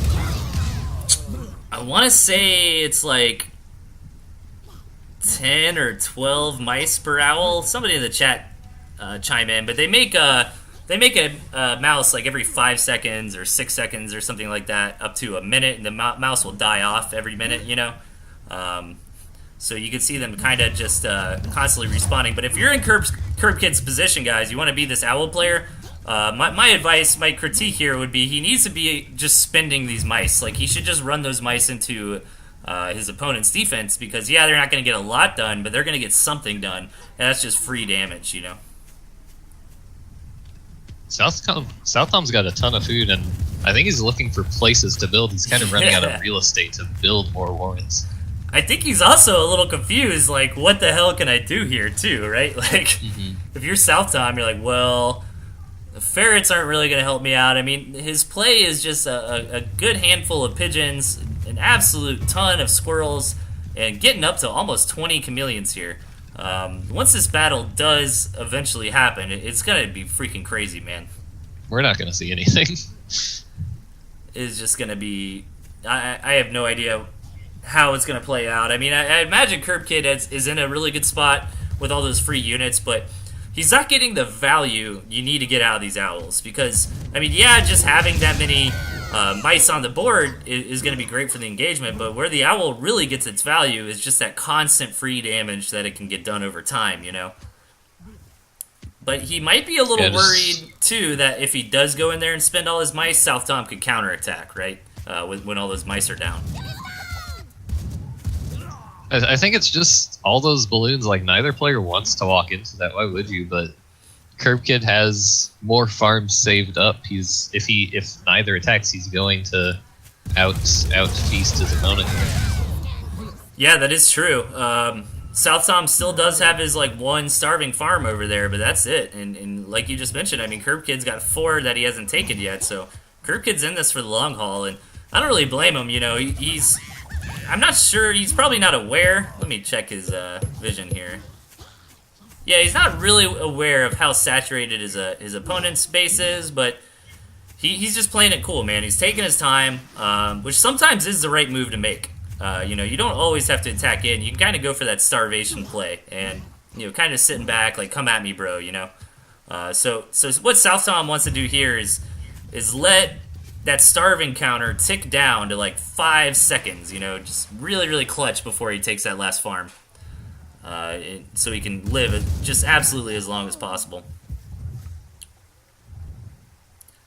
I think Curb Kid definitely played this very well. It was super smart to leave more than one farm open, because I think he knew that neither was going to attack, so he's like, I'm just gonna sit back and let this happen. He planned ahead of time. If South Tom had left open more farms, he might have been able to do the same. Yeah. Then this would have been an hour-long match. What's the longest match? I think I had like a 55-minute match one time. It was just crazy. Most of the time, I mean, this is like hyper late game. I know I have that sensor up. We're coming on the 14-minute mark in this game, which is absolutely nuts. I mean, most like competitive games of Tooth and Tail last about 5 to 10 minutes. But these guys are just in the standstill, man. It kind of shows you the power of having that many balloons out. You know, I mean, either if South Tom decided to move in against Curb Kid, he would be at an automatic disadvantage, right? Because of all that extra DPS from the balloons. So nobody really wants to go into this no man land here.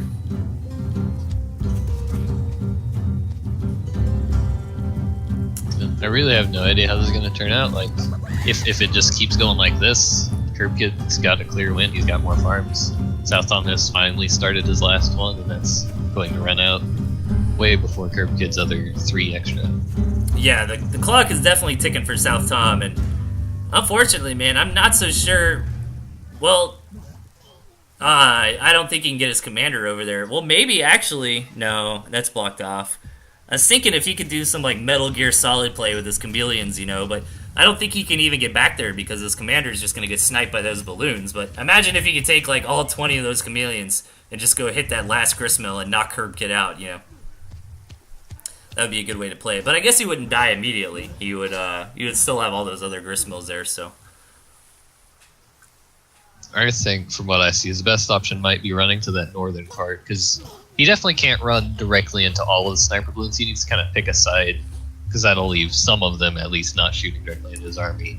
It looks like the north might be his best option. Pickpocket breaking the game here, commenting in chat, you can avoid starving forever by making and canceling your last farm over and over and over again. That's hilarious, man. I didn't even think about that. Oh, God. I hope that doesn't happen here. I mean, really, this game has been a standstill for almost the entire thing, right? Like, we had a couple engagements in the early and mid-game. But other than that, it just kind of became an arms race, and now we're sitting here, both sides have all these nukes, and just kind of taunting the other guy to come in and engage, and we'll have to see, man. It can't last for much longer. I mean, South Tom is gonna have to pull the trigger here shortly. You know, he's running out of time here. Yeah, the army value graph does show that blue is ahead, but I'm wondering how really that affects it, because owls are basically kind of flatlining Curb Kid there.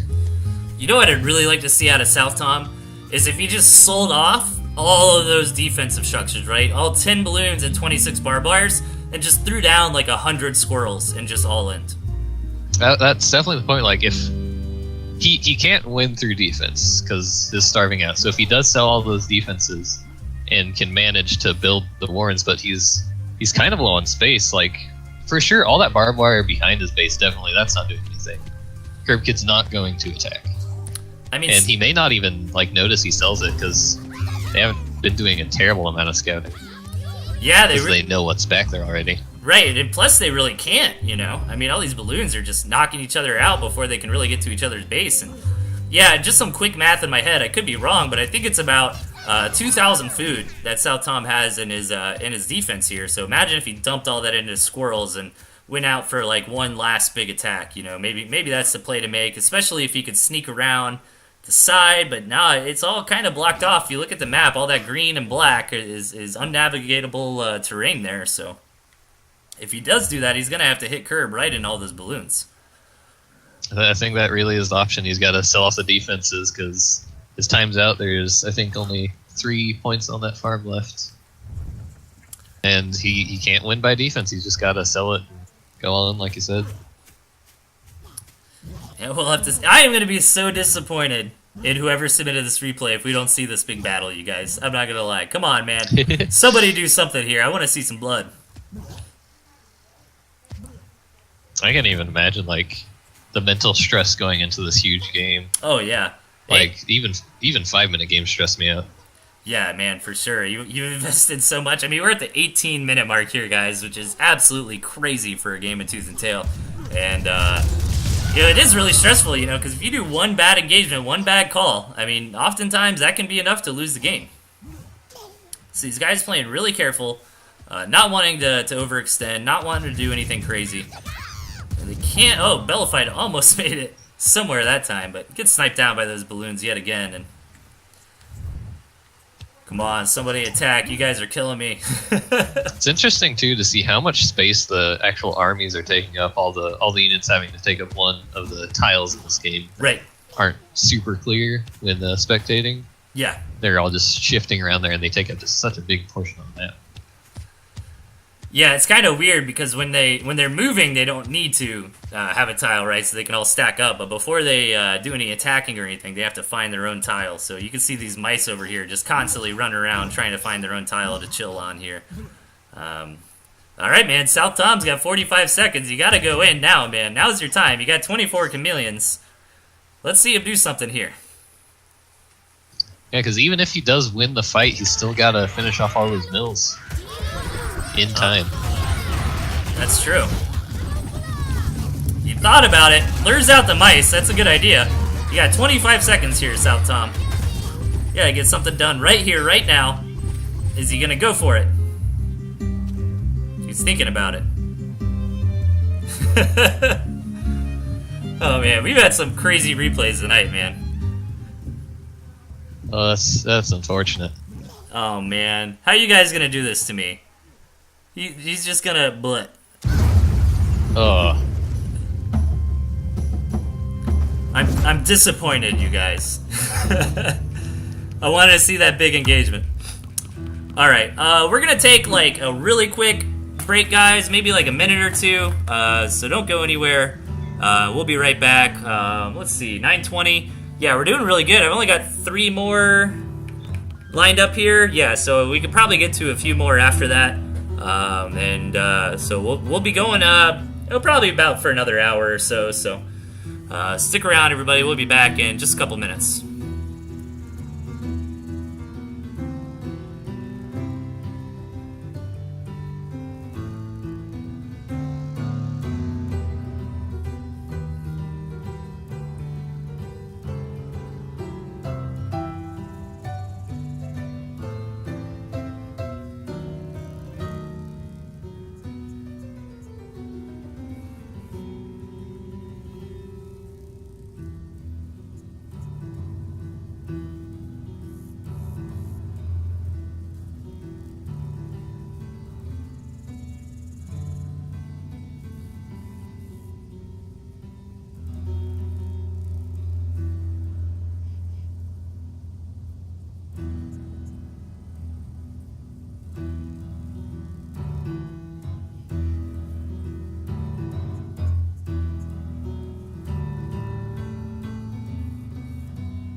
What's up, everybody? We are back.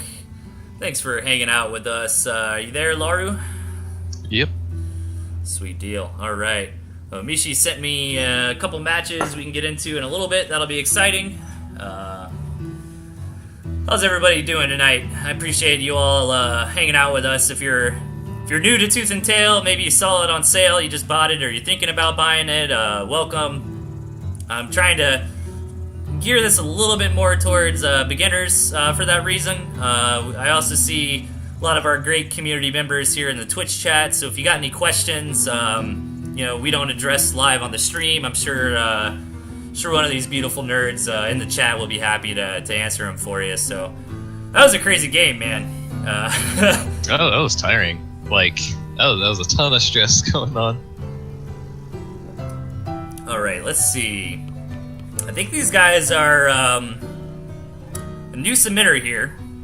We got Tyler B. Free versus Ziggy 12 coming up next. We're making pretty good time here. I'm assuming we'll probably go for about another hour. Oh man, hang on, my cat's been sitting out on the porch begging to come in. Give me 1 second. Poor kitty.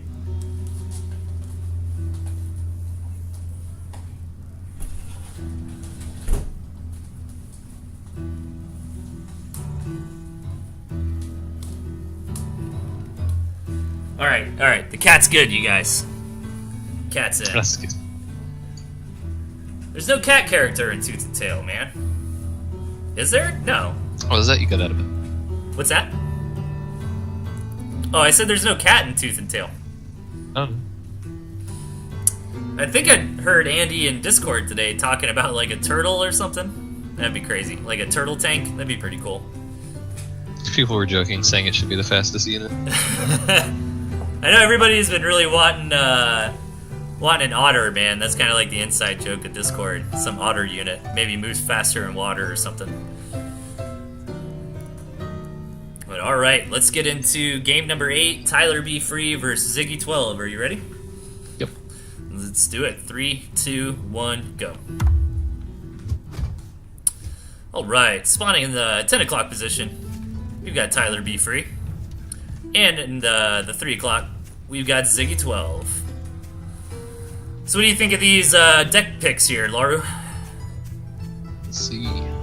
They both got pretty good defense going. Tyler Be Free going more for barbed wire. Both got owls. Both got a tier 2. I think if Tyler Be Free builds too many squirrels, the toads on Ziggy's side will definitely help out with that. Yeah, for sure. And toads are really meant to counter lizards, but with some good micro and some good numbers, I mean, if they get up on squirrels, man, they'll do some real damage to squirrels too. I'm worried about Tyler with this map, though. I mean, he's really going to have to muscle hard for positioning here, because if you notice, it seems pretty favored to Ziggy to me. You know, he's got like these 2 natural bases right up here on the high ground for him. You know, he should be able to expand his tendrils down to the 6 o'clock fairly easily, and I mean, Tyler's going to have to muscle for positioning to even get this one gristmill, you know, over there in about the 7 o'clock position, so. Yeah, he went up and saw that there's no way out through the top side, so the closest expansion he has is way in that bottom left. Yeah, Tyler looks a little scared getting that balloon so early. It might be a new player or something, guys. I try not to pick on new guys too much, but I also want to make sure everyone's aware of what's, you know, standard play and what isn't. You know, you typically don't want to build defensive structures that early. You know, if you're looking for just like, how do I start the game out, you know, you typically want to get up to like 8 farms and 2 tier 1 warrens, you know, basically as quick as you can. And from there, you know, you got some decision making. You can rush, right? I mean, I'm a crazy guy. A lot of games I play, man, I'll get 2 tier 1 warrens and go right up to a fox and try to hold on, you know. So you can do a lot of stuff like that, but it's normally pretty meta to get about 3 to 5 tier 1 warrens out and head up to like a tier 2. So Tyler's doing all kinds of crazy stuff, man. He got that really quick balloon out. He throws down the ferret warren right up front, and that's another. I don't mean to be picking on Tyler here, but for a new player, that's another critique I would make is something like that tier 2 warren.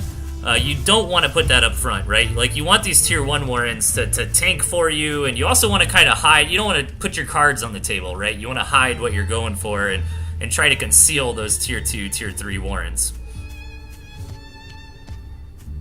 Yeah, I think for Tyler's side, with how unfavorable this map is, I think his best bet would be to go for that 1 base all in. Yeah. Ziggy's getting expansion, so he would have that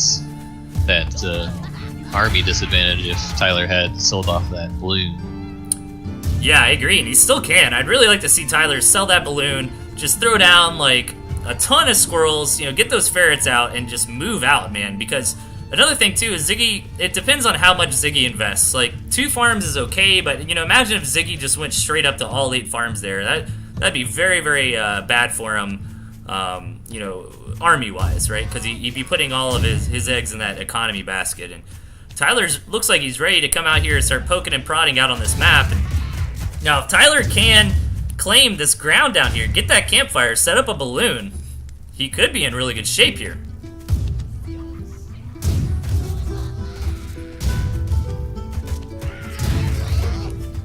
Ziggy has a lot of tier 1 units, and coming in, those toads get some pretty damn good engagements. Knock out that campfire, take out a lot of those squirrels, but looks like Tyler's gonna have just enough to come out on top. Great micro out of Tyler, keeping those ferrets alive in the back, reinforcing with the squirrels, and Ziggy has got to be careful of kind of like coming in, one by one with his army, man. He's got to sit back, he's got to regroup, he's kind of got to concede the defeat in that battle and get his act together for round number 2, you know? And Tyler did a very good thing with that farm, or that campfire. He lost it, but the more important thing is it took hits that his army didn't have to, so he was able to kind of survive a lot more than he would have if he had just fought outright. And if he had lost that fight, he would have lost the farm anyway. Yeah, no, that's a really good point, because the vast majority of Ziggy's toads did end up blowing up on that campfire, and if you are a toad player, you gotta be really careful with your micro, because toads will blow up on buildings. You almost never want that to happen, guys, so you can kind of like hold attack. You know, you should know how to hold attack if you play Tooth and Tail, right, with that 1 unit selection, and try to micro those toads to get the right engagement to blow up on. And nice poking here coming out of Tyler. I'd really love to see a balloon come up after this campfire, perhaps. I think he's doing a really good job, continuing to apply pressure here, but Ziggy's expansion is starting to pay for itself now that we passed that 5-minute mark where your initial 4 first farms mine out. So Ziggy does have a better economy now.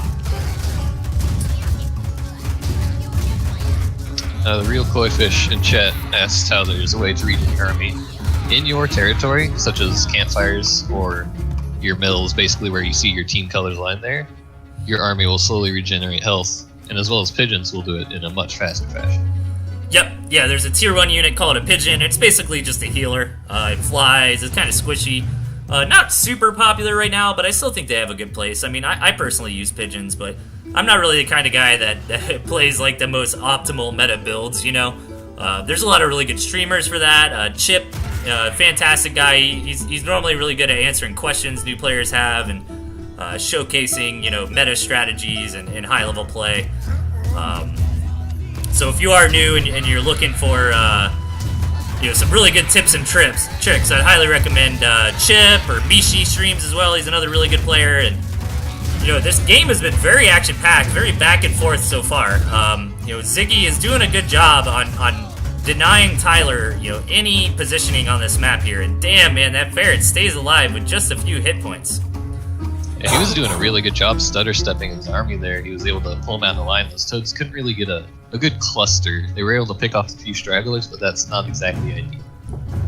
Yeah, and on the back end of all that chaos, Tyler did manage to get an expansion out of his own, so that will prevent him from starving. We're getting to the point now where your main base is practically completely mined out, right? So it's basically expand or die at this point, and Tyler's been doing a really good job with these ferrets, man. I mean, I haven't kept a super close eye on it, but I don't think he's lost them, has he? I mean, maybe he lost like 1 ferret, but he's been doing a good job microing these, and at one point he did just realize he needed to sell that balloon, so glad he finally came to that realization and got that extra $120 into his pocket. But as I say that, these ferrets are starting to get in a bad spot. I feel like Tyler's backing up just a little bit too much, taking too many free shots from Ziggy there. He should have just selected his ferrets, microed those while the squirrels fired back at his opponents and laid their lives down for the cause, but manages to get out of there for now.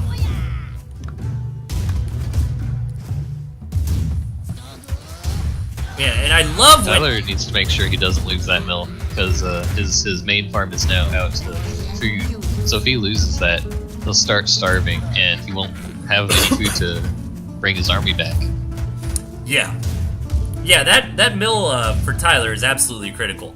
He's got to maintain that mill, and he's been doing a good job keeping these ferrets alive with some good micro throughout the game. But his economy's pretty much in the dumps, and now we've gotten to that like really scrappy mid game that I love to see. You kind of have like two different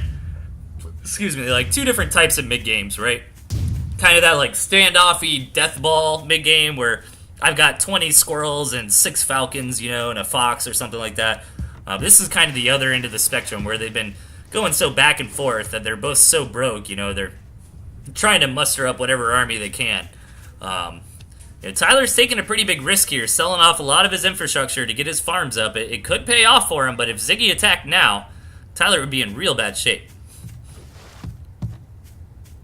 Yeah, I think if Ziggy would know that his main farm has run out of food, so he knows that his opponent's has run out of food. And he can see all the other mills on the map, so he knows that this is all he's got. He should know that that's all the army he has. He's got nowhere to really hide them. Right, yeah, definitely. I mean, it's starting to even out, right? Like, Tyler did manage to get his economy going somewhat. He's starting to get a couple more tier 1s to his name, which is going to be good.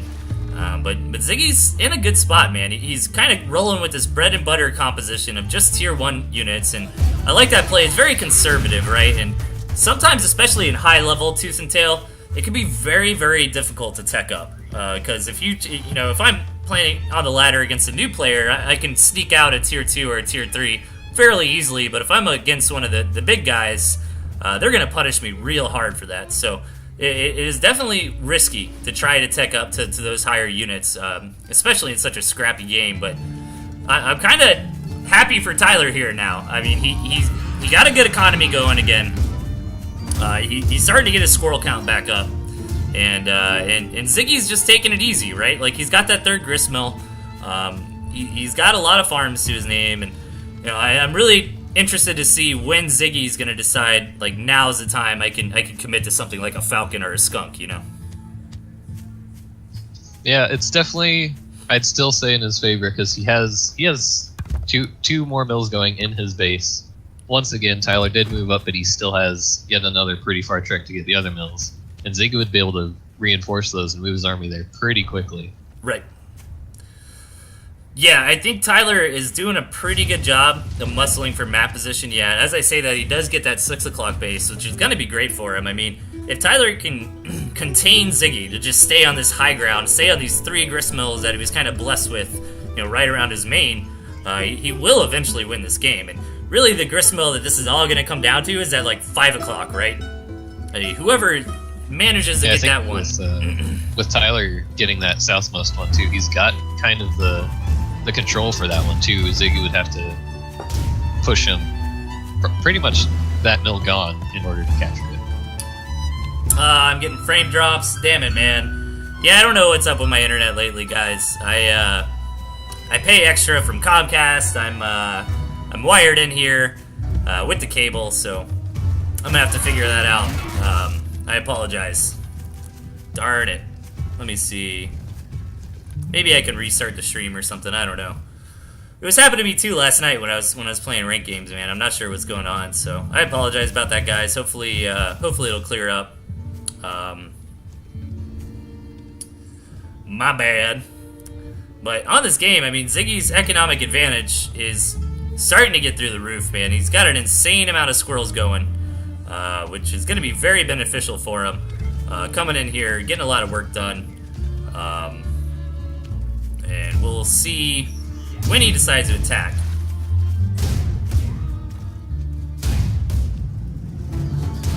Okay, so it's going to be only on you to watch the chat now, Laru. I closed my Twitch in hopes that might help with the frame rate issue. Alright. Good attack from Ziggy there, though, knocking out that 6 o'clock base from Tyler. Before Tyler really manages to get up these barbed wires and the additional defenses here. It was definitely a good pick on the balloon, too. I don't know if he sold that, actually.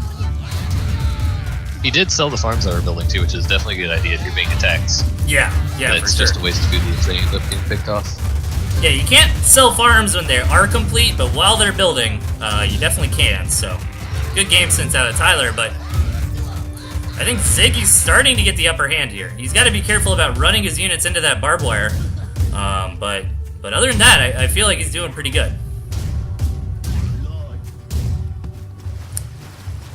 The ferrets have been definitely putting in their work for this game. He's got so much value off of just 2.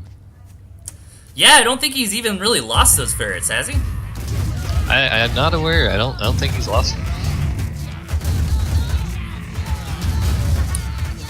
Let's see. That water's gonna slow that one down a bit too much, then he gets as we out. say that, caster curse, man. Of course, it goes down there. So the barbed wire does work both ways in terms of slowing units. However, it won't damage your own. Right. So even if he were to not go through that water, he'd still probably end up getting caught out there. Yeah, definitely. But Ziggy's in a commanding lead now, though, by taking out that 6 o'clock base from Tyler earlier, right? Now it's basically 3 base economy to 2, and that second base economy is starting to wear out. But, oh my god, look how much damage the squirrels took, but they do manage to get through the barbed wire. Coming here for an attack, a nice flank coming out of Ziggy here on top of Tyler. He's gonna get a lot of damage done, and this could be too much. Yeah, his army was a bit split though, so it's gonna get taken out. They were fighting between the farm and the army, so his units couldn't really focus on one objective. Yeah, and that ferret from the back just doing so much work, man. Tyler's ferret control of this game has been very good, man. He's getting a lot of value out of those, so great to see that micro, man. God, just so many squirrels coming out of Ziggy. I mean, you can really see the effects of a strong economy on the back of this. Even though Tyler keeps taking favorable engagements, Ziggy's just got that better economy, can reinforce more quickly, and constantly is pressuring Tyler here.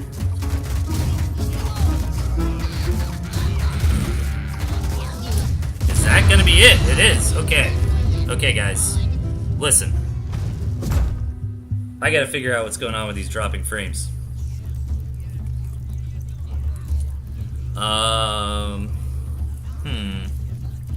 Yeah, Steam's not downloading anything. Man, I don't understand it, man.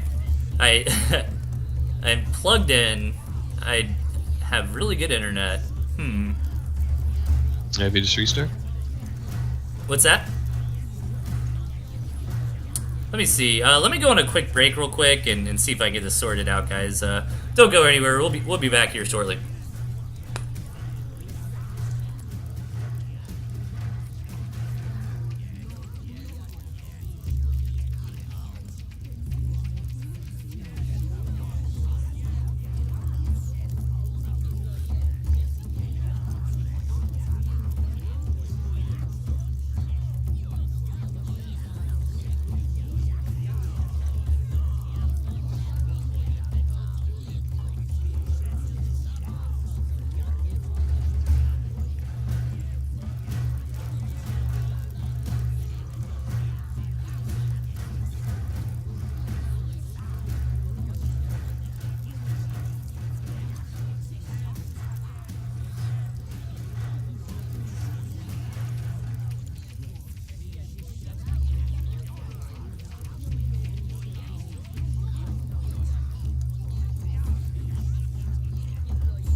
Alright, what's up everybody? I am back. So, for now, Twitch is showing I'm in the green, so that's good.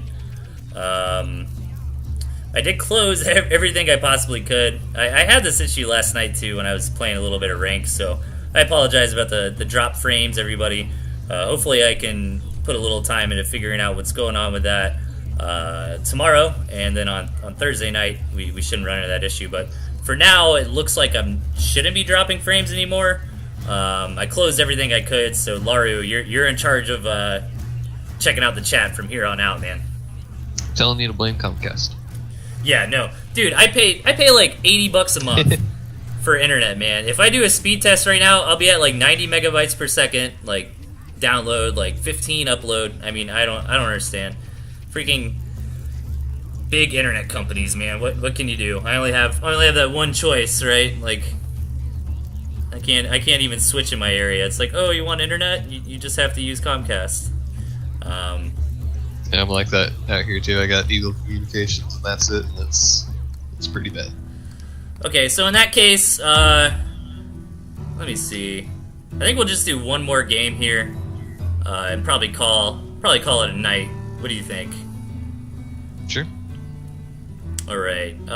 Let's see. We've seen Curb Kid. We've seen Cryptic. Actually, Mishi sent me a game, and maybe if we got some new players watching, you guys can check out a high-level game. So let me shoot this over to Laru real quick. Give us a minute, and we will do one more replay. I apologize about the stream lag, guys. Unfortunately, there's not a lot I can do about it. Hopefully it clears up. Right now, my OBS is telling me I shouldn't be lagging, so hopefully it's not lying to me. Yeah, I know, right? Let me see if I can just give that to you.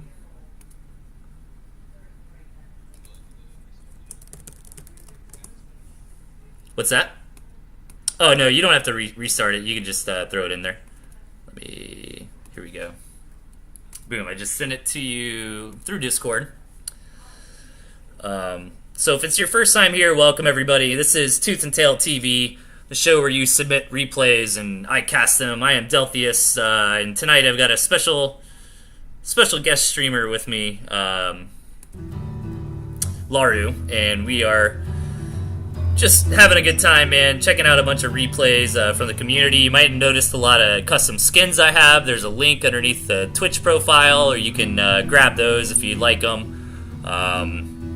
Pretty easy to install. You just have to access your Tooth and Tail properties, browse local files in Steam, and then you can just replace the sprite sheets with the actor ones. So pretty straightforward. What else do we got going on? There's a big tournament this weekend. Josh on Discord has organized a training ground tournament. Teams of 2. It's kind of like a new player with an experienced player is the idea. So that's going to be a lot of fun. Me and Jed Erickson will be casting that one together. What else is going on? I got my YouTube channel up, so check that out, and underneath the Twitch profile page.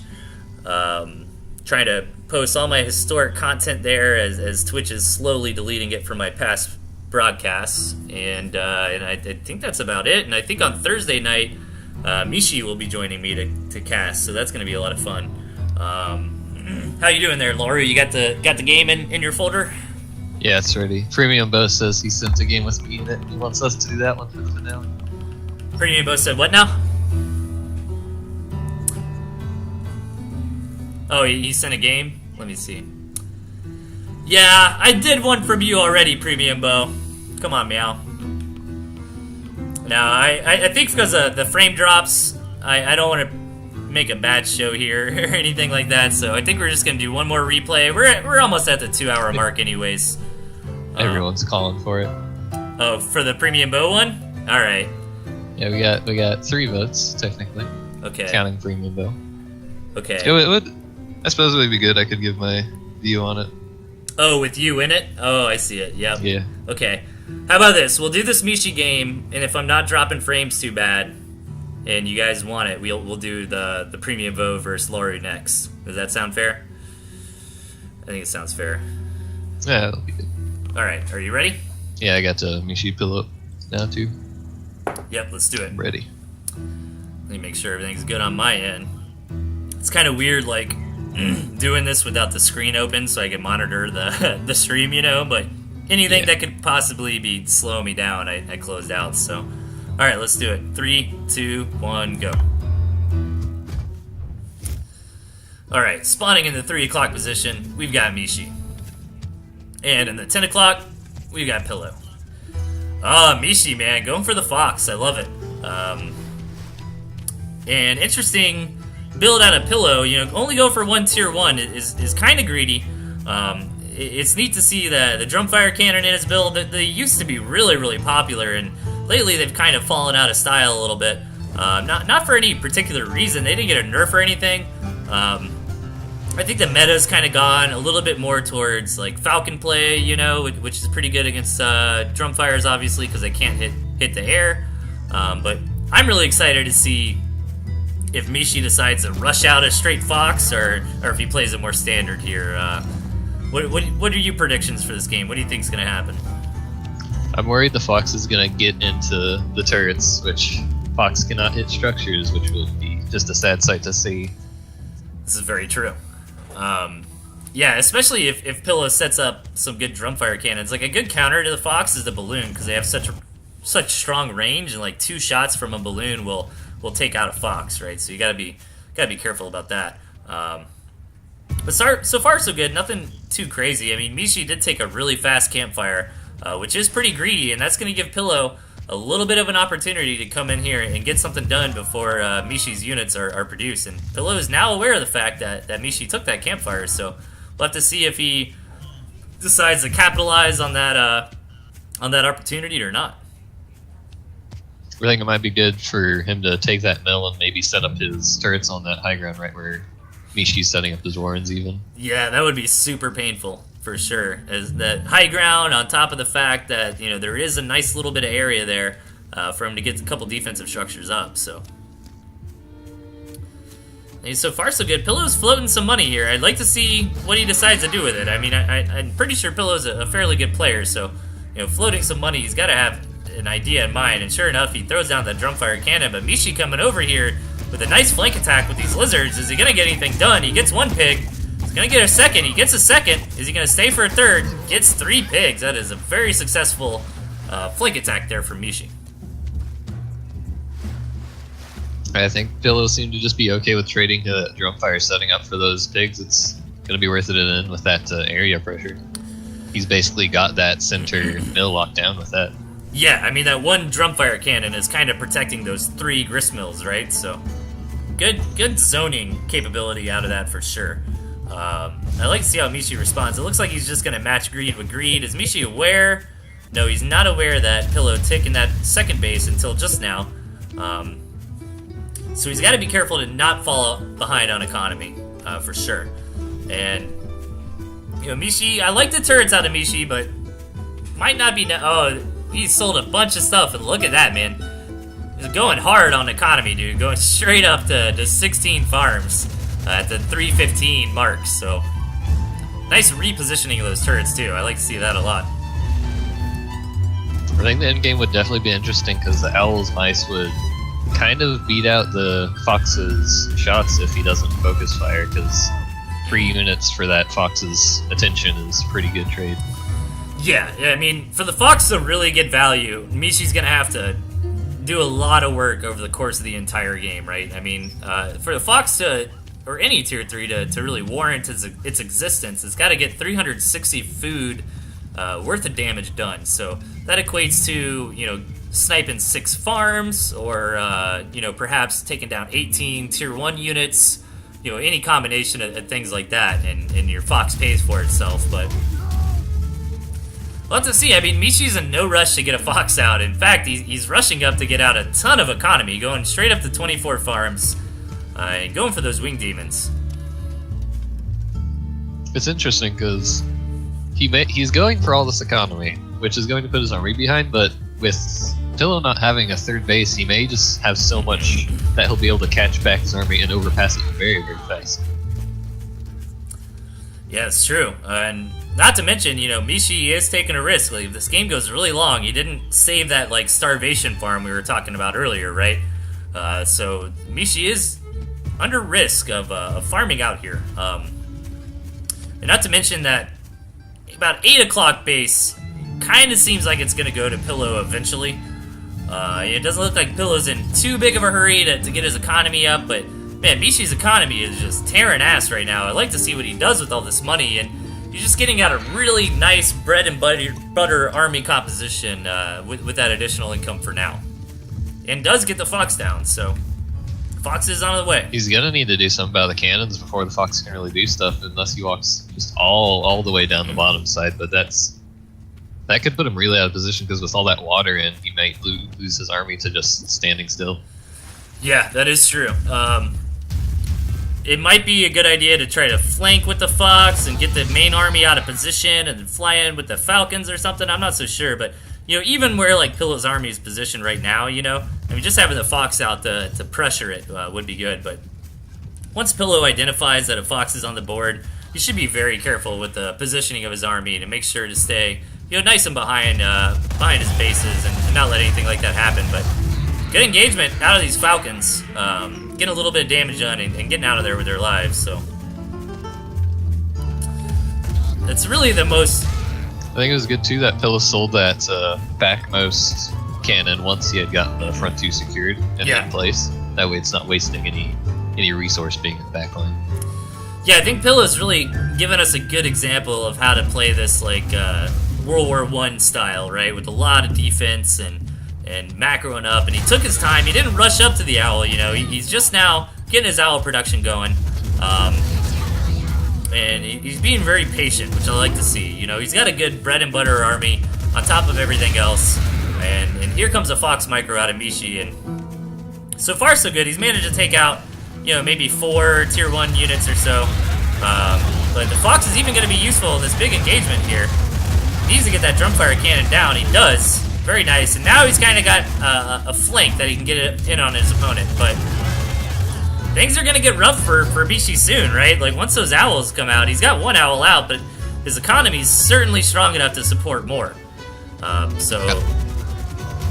All those Falcons just really tore through his defenses like in no time at all. The Squirrels doing a great job soaking up all the damage. Yeah, now the Chameleons can do that job. Yeah, Chameleon Falcon is a great combo. You got the Chameleons on the front line tanking, and the Falcons do a great amount of defense on the back. So overall, Mishi's army composition is pretty solid, but I'm really kind of rooting for Pillow to get out a couple more owls here, and it is going to be difficult for sure because he's now under siege. His defense is starting to fall. He's got to be really careful not to lose that owl to Mishi's Falcons here. Deciding to go for a counterattack to see if it works. Get some damage done, not too bad. Pulls out at a decent time. It doesn't overextend or anything like that, so. Yeah, it looks like he only lost maybe 2 squirrels in that. 1 or 2. And so far, Mishi's been doing a great job microing this Fox, slowly building up more and more value over time, but that Drumfire gets some great connections onto Mishi's army. Mishi started taking a favorable trade there, but Pillow retreats back to the safety of his defensive line here.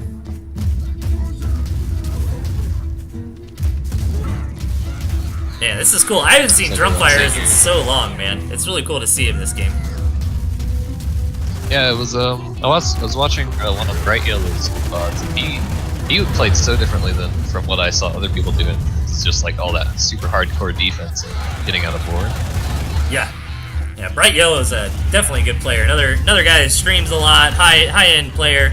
Normally does really well in tournaments. So he's definitely another good streamer to check out if you're trying to learn the game for sure. And really impressive saying micro. The stream's all good now, by the way. Oh, cool. All right, well, I guess we can go longer then. Yeah, I don't know, maybe just closing down my monitoring of the Twitch chat or something helped out enough. It doesn't look like I'm dropping frames anymore in OBS, so that's good. All right, DJ Hypezamog. What's that? Now, I think the big story here is that throughout this entire engagement, Pillow's third base did get knocked down by Mishi, right? And that really, did wonders to destroy his economy there. And Mishi's been doing a very good job of microing this Fox, getting more and more value out of it. And here comes a big engagement. He decides now or never.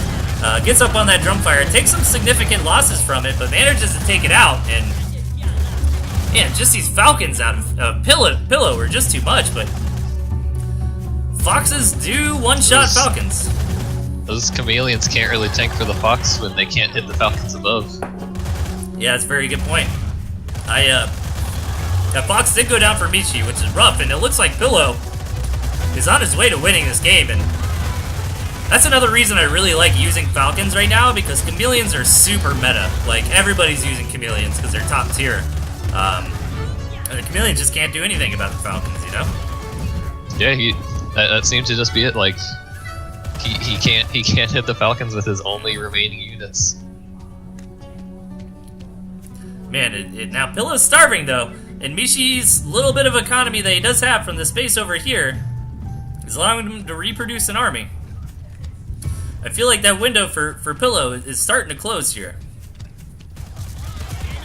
He needs to be careful. I would sell off, if I was Pillow, I would sell off a couple of those Falcon Warrens. There's no way you're ever going to get back up to 12, right? Maybe sell off, sure. 2 of them or so and be able to afford the rest of your Falcons there. Damn, man, but he's hanging in here. All those chameleons for Mishi just not getting anything done, but the squirrels on the back of it were able to take out those Falcons and seal the deal for Mishi. Alright, so everybody's saying that the stream is good now? I don't know, I totally closed out my monitoring of Twitch, so I'm running this blind here. Sweet, okay. In that case... I'm not seeing anything bad too. Good deal. And in that case, by popular demand, we will do Premium Bow versus Laru, which will be kind of cool. Kind of get your perspective on what you're thinking and stuff. So give me a minute to get this one ready to go. Do you remember this game off the top of your head? I'm sure you will right when you get into it.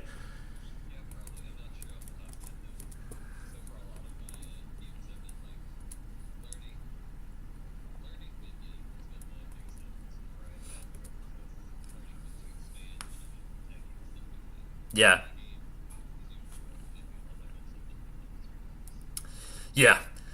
Yeah, it can be tricky, man. Typically, a good rule of thumb is to try to expand around like 3:30, 4 minutes in. But that's still easier said than done. And then when you do take that expansion, it's pretty good to not oversaturate it. Like, you only want to take a few farms on it because at the 5-minute mark, 4 of your farms are going to go barren, right? Because farms only last for 5 minutes. You start the game with 4 farms. So those are going to mine out right at 5 minutes. So the idea is hopefully you have a second expansion up by then with 4 mining farms, right? And you can maintain that like 8-farm economy. So I sent you that replay. Are you getting it in there? Okay, cool. Yeah, game with Laru in it. All right, you ready? Let's do it. 3, 2, 1, go. Ooh, a 2v2. Interesting. All right. So, Premium Bow and Laru seem to be on the same team here, up in the 12 o'clock position. And their opponent, the Sexy Rooster, I like it, with Nacho. So is this game ringing a bell for you, Laru?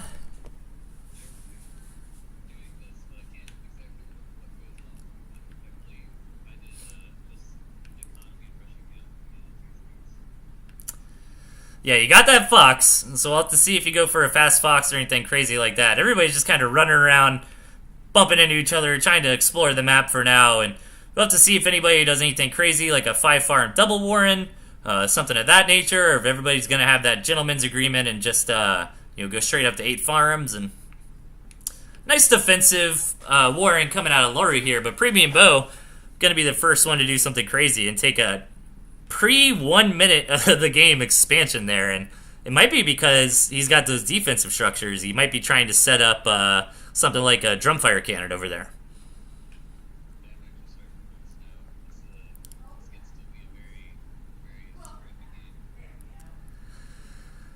Well, so far so good. I mean, the only thing that's crazy so far is the fact that Premium Bow took that very, very early expansion, and his first, and he also has no tier 1 units. What are you doing here, Premium Bow? This is why you want me to cast this game. You're just doing nonsense. I love it.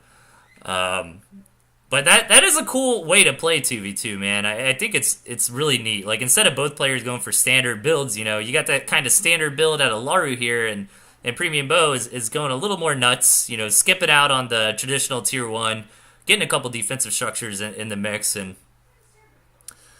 looks like your opponents here are thinking about getting aggressive. Really? Oh. Why did that happen? I'm so bad. I'm sorry, guys. Did that just now happen, or has it been like that for a while? I think it might have been for a bit. I wasn't paying attention. Oh, man. I am the worst. Yeah, sorry, guys. It's hard for me to monitor it with everything else down here.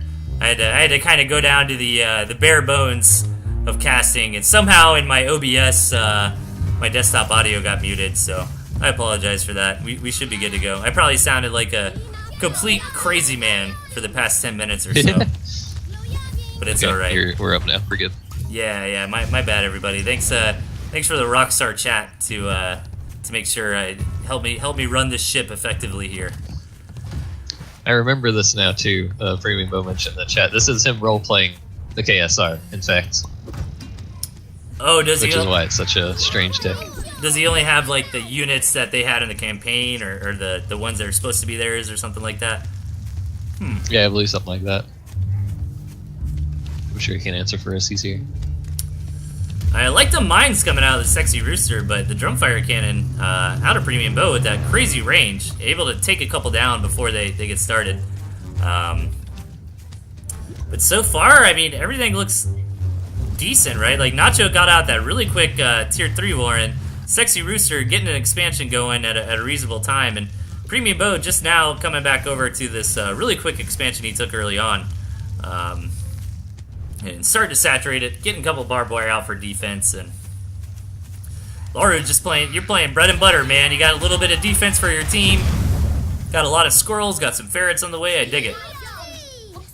Yeah, I remember I was super wanting to get into that high ground to get that balloon set up, because that middle high ground is a pretty big spot with such a close mills there. Yeah, no, whoever controls that middle high ground basically controls this whole game, right? So getting that's absolutely crucial. And nice engagement coming down here, and I like this forward balloon coming out of you, Lauren, here.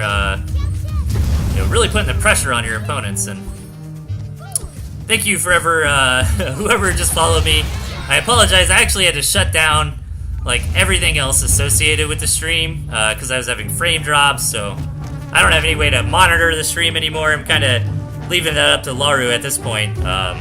But I appreciate it, man. Heinous 17. Hell yeah, well thank you. Nice Falcon micro over here. Just bringing these over to a nice little flank attack. And meanwhile, Laru seems to be taking care of the middle of the map here, making sure that balloon stays nice and healthy. Yeah, I saw that Drumfire Cannon. I'm like, I need to get my ferrets there to deal with that. For sure. Yeah, even with ferrets, though, man, Drumfire Cannons are so hard to deal with. Man, this game, you're right, man. This is a total scrappy game. And I like how hard you guys are committing to this high ground in the middle of the map, because I'm pretty confident whoever controls this high ground, is going to win this game. And looks like you and Premium Bow do kind of have the gristmill advantage coming into this, right? So it's kind of up to the Sexy Rooster and Nacho to really gain, control this high ground, get this, kind of the middle of the map gristmill maybe for themselves, and try to get something going here, because we're getting to the phase of the game now where, it's kind of expand or die, Yeah, with that high ground too, I was able to just leave my ferrets there in relative safely and snipe out those few warrants on the Sexy Roosters. But I'm worried because Nacho does have Owl number 1 out. Owl number 2 is on the way. Yeah, Premium Bow does have the wolf. Yeah, I was about to say, I'd like to see him throw down that wolf, and sure enough, he does. And I really like this decision out of your team to leave this 12 o'clock base alone, because that's a nice little pocket base. You can take that later in the game, right? It's better to muscle for territory and position and try to do things like steal this 9 o'clock base like Premium Bow did, for example. So, good play there for sure. Sexy Rooster is having a difficult time keeping any of that defense up, and comes in, does manage to get this gristmill, but it's going to be at the cost at practically his entire army. Obviously Laru coming over here to deal with that. Yeah, and they've been doing a good job of attacking from multiple sides too. I think they noticed me taking away my army, so Nacho had gone for a bit of an attack there on the right side. Nice counter push. The Sexy Rooster is not in a good spot anymore. I mean, that gristmill wasn't super important at this point in the game anyways, because it was basically mined out, The Rooster's main base he's concerned about is that like 7 o'clock one, but now you're getting up on that infrastructure, and the economy for the red and green team is just really strong at this point, but as I say that, I mean, Premium Bow's economy is not very good at all. He's only on one farm. He did manage to take this gristmill kind of near his base, but he lost the 9 o'clock slot when Rooster's going to try to come in here and capitalize on that.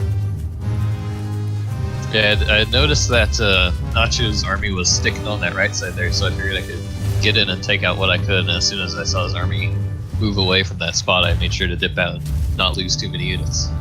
Alright, man, make me proud. Your fox is out. Let's see what you get done. I think at this time I literally was just like, alright, fox play only. I like left my army to stand somewhere. Yeah. And switched to the micro. Sometimes I get like so hyped up for a fox play and then the fox just comes out and dies, and I'm like, no. Hey, thanks for the follow, whoever that was. If you're just... Tigger me biscuits. Appreciate it, man. Yeah, if you're just joining us, I had some really bad frame rate issues, so I had to like close absolutely everything out. So I'm kind of doing this stream blind now. So I apologize. I can't really interact with the chat or anything like that anymore. Good play with this fox, getting a lot of damage done. Gotta be careful to keep it alive. There are the pigeons there from Premium Bow to give it a little bit of healing, and it allowed it to stay alive for now. Yeah, unfortunately for Nacho, it was kind of just letting it happen. He kind of need to dive a bit on it and try and get something. Yeah. Yeah, I think the tempo and the momentum is really in your team's favor at this point. I really think it was all that middle ground control. As soon as we got that, we were able to push pretty safely far out and capture the other farms. Yeah, that's one thing you gotta think about in any RTS game, guys, but specifically Tooth and Tail. Like, map control and presence and containment is so important. Like, if you control, you gotta try to split the map in a way that's advantageous to you. You know, where the vast majority of the resources are in your favor after that split, right? And you can see the red and green team really muscled for position here on that middle of the map. And I'm not saying blue and yellow didn't. You know, they were getting after it themselves, but couldn't quite seal the deal. And once Premium Bow started throwing up his defense and that balloon got out from Laru, it became very hard. But I like Sexy Rooster coming over here and stealing that 9 o'clock base, even with Premium Bow's barbed wire still right outside of it. But this kind of looks like their final stand, and sure enough, Nacho got sent to the kitchens. And at this point, I don't think Sexy Rooster is too far behind him. Yeah, once your partner's out, it becomes just near impossible to survive it. There's just so much farm advantage and army pressure. Because when you get knocked out, all of your stuff is gone. There's no like transferring units over to your partner. All right, great match. Let's see, what time is it? 10:11. What do you guys think? Maybe, what do we got left here?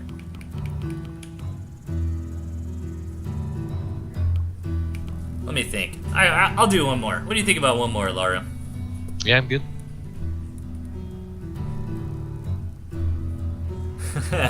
Yeah, thanks, Cyborg. Yeah, I don't know how that happened, man.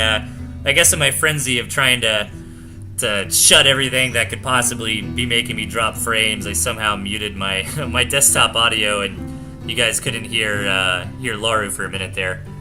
That got cleared up, I assume, right? You said chat said you're good now? Yeah, they heard me pretty early on. Oh my god. Alright, dude. This guy submitted me 22 replays. Oh my goodness. Actually, no, that's bonk. I have done bonk before.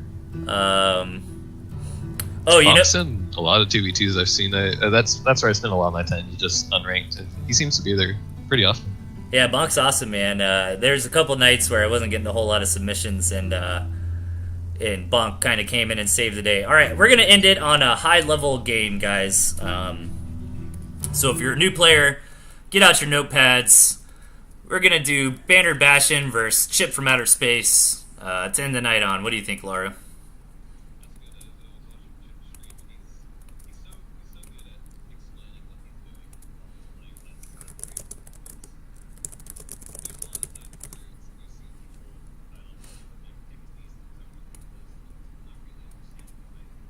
Right. Yeah, I highly recommend Chip's stream, guys. He's good at, you can go in there, you can ask questions. He's normally pretty responsive, and especially if you're a new player, he streams all the time, like basically every day. So definitely check out Chip's stream for sure.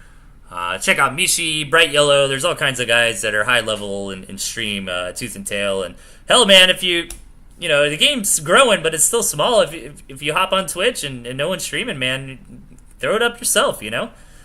I'm sure somebody will tune in and check it out. But all right, I think I sent you the last replay, right? What? How does that happen? Yeah, it just happened. I did not do anything. Okay, something is weird with my OBS. Someone's sabotaging you, dude, tonight. I don't understand what's going on with that. I feel terrible. It's like I just started or something. Dude, I did not hit the mute button on the audio, and it was just muted again for no reason. So maybe there's a hotkey that I'm unaware of that I keep pressing. God, now I'm paranoid, dude. Ugh. I got so much work to do before the next stream. I gotta figure out why I'm dropping frames. Gotta figure out why OBS keeps muting. Okay, that actually kind of makes me feel better though, because I thought I accidentally muted it or something. But now I know OBS is just gotta be, like, maybe Alt or something like that I'm hitting when I'm Alt tabbing keeps muting me. So keep your eye on the chat. Make sure it doesn't happen again for me, Laru. Yeah. All right. Just want to make sure everyone can hear me now. Someone says I'm super quiet. But I know there's a bit of a delay on the stream. Should be good. I haven't adjusted your volume at all. Someone's sabotaging us. I'm positive now. Yeah. Maybe some RTS competitor, some indie RTS competitor trying to sabotage my stream here. No. Okay. Someone says we're fine, so yeah, I think that is good. Yeah, I really appreciate the input, chat. I'm sorry. I normally have my act together a little more than this, but it's hard for me to monitor because I had to shut like everything down I possibly could to stop from dropping frames. But we're going to go into one more game, and I'll periodically make sure that my desktop audio isn't muted. I don't know why that keeps happening. But we're going to hop into it. Banner Bastion versus Chip from Space. Are you ready? Yep. All right, let's do it. 3, 2, 1, go. All right, spawning in the 7 o'clock position on this nice little island high ground, we've got Chip from Space. And in the 10 o'clock, we've got Banner Bastion. So, yeah, this is the build. Okay, if you're looking for a build to steal, if you're a new player, I mean, just steal the crap out of Chip's build right here, man. Like, that is such a strong meta build, right? Like, the ferrets are kind of a tech choice, you know? Like, you're probably not gonna just build the ferret, but that chameleon falcon combo is very strong. The wolf is probably the strongest tier 3 unit right now, and having the squirrel and lizard combination is very good. But at the same time, I mean, look at Banner Bastion's build. It's basically the same thing, except for he went for the squirrel toad style with the owl as well. And you kind of have to have either squirrel lizard or squirrel toad, guys. I can kind of elaborate that on that more, but right now, Chip did this to me earlier, and it was absolutely brutal. He went for the 5-farm double Warren. He's already applying some pressure to Bastion, and the goal that Chip's trying to accomplish here is destroy these Warrens. I mean, the range of the lizards is not very good, so he doesn't want to get too close to the pigs and take damage from the pigs, right? Like, he just really wants to try to get these Warrens down. So, have you had to deal with aggression like this yet, Laru? Oh yeah, one of my first strength games, I literally died to 2 turrets in a sniper balloon, or right outside my base, because I was just like, well, what do I even do in this situation? Was it, But this lizard play too, I've also had troubles with that, but I've learned how to better deal with it now. Yeah, Bastion did a phenomenal job defending that. I don't think he lost to Warren. He probably, yeah, he came out on top, to be honest. And that's the advantage of the squirrel, right? In those kinds of situations. The squirrel gets a really strong defender's advantage because it's long range. I mean, if Banner Bastion had lizards as his first couple Warrens, it would have been a lot rougher for him. Chip coming in there, getting 2 farm kills to back it out.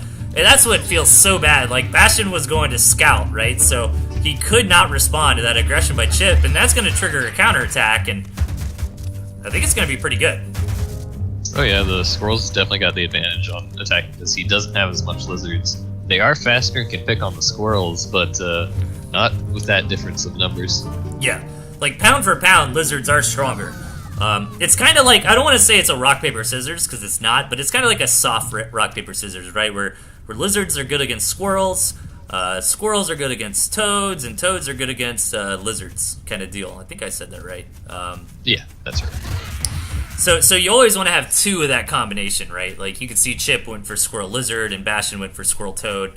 And the 3 tier 2s that they picked are all really strong. And if you're going to drop anything from this build, I'd probably drop the ferrets, because the ferrets are really good units. They require a lot of micro, but it's also conditional against an opponent that might be trying to do something like you were talking about, like build a bunch of turrets, you know, right outside your base. You can just build those ferrets and encounter things like turrets pretty effectively.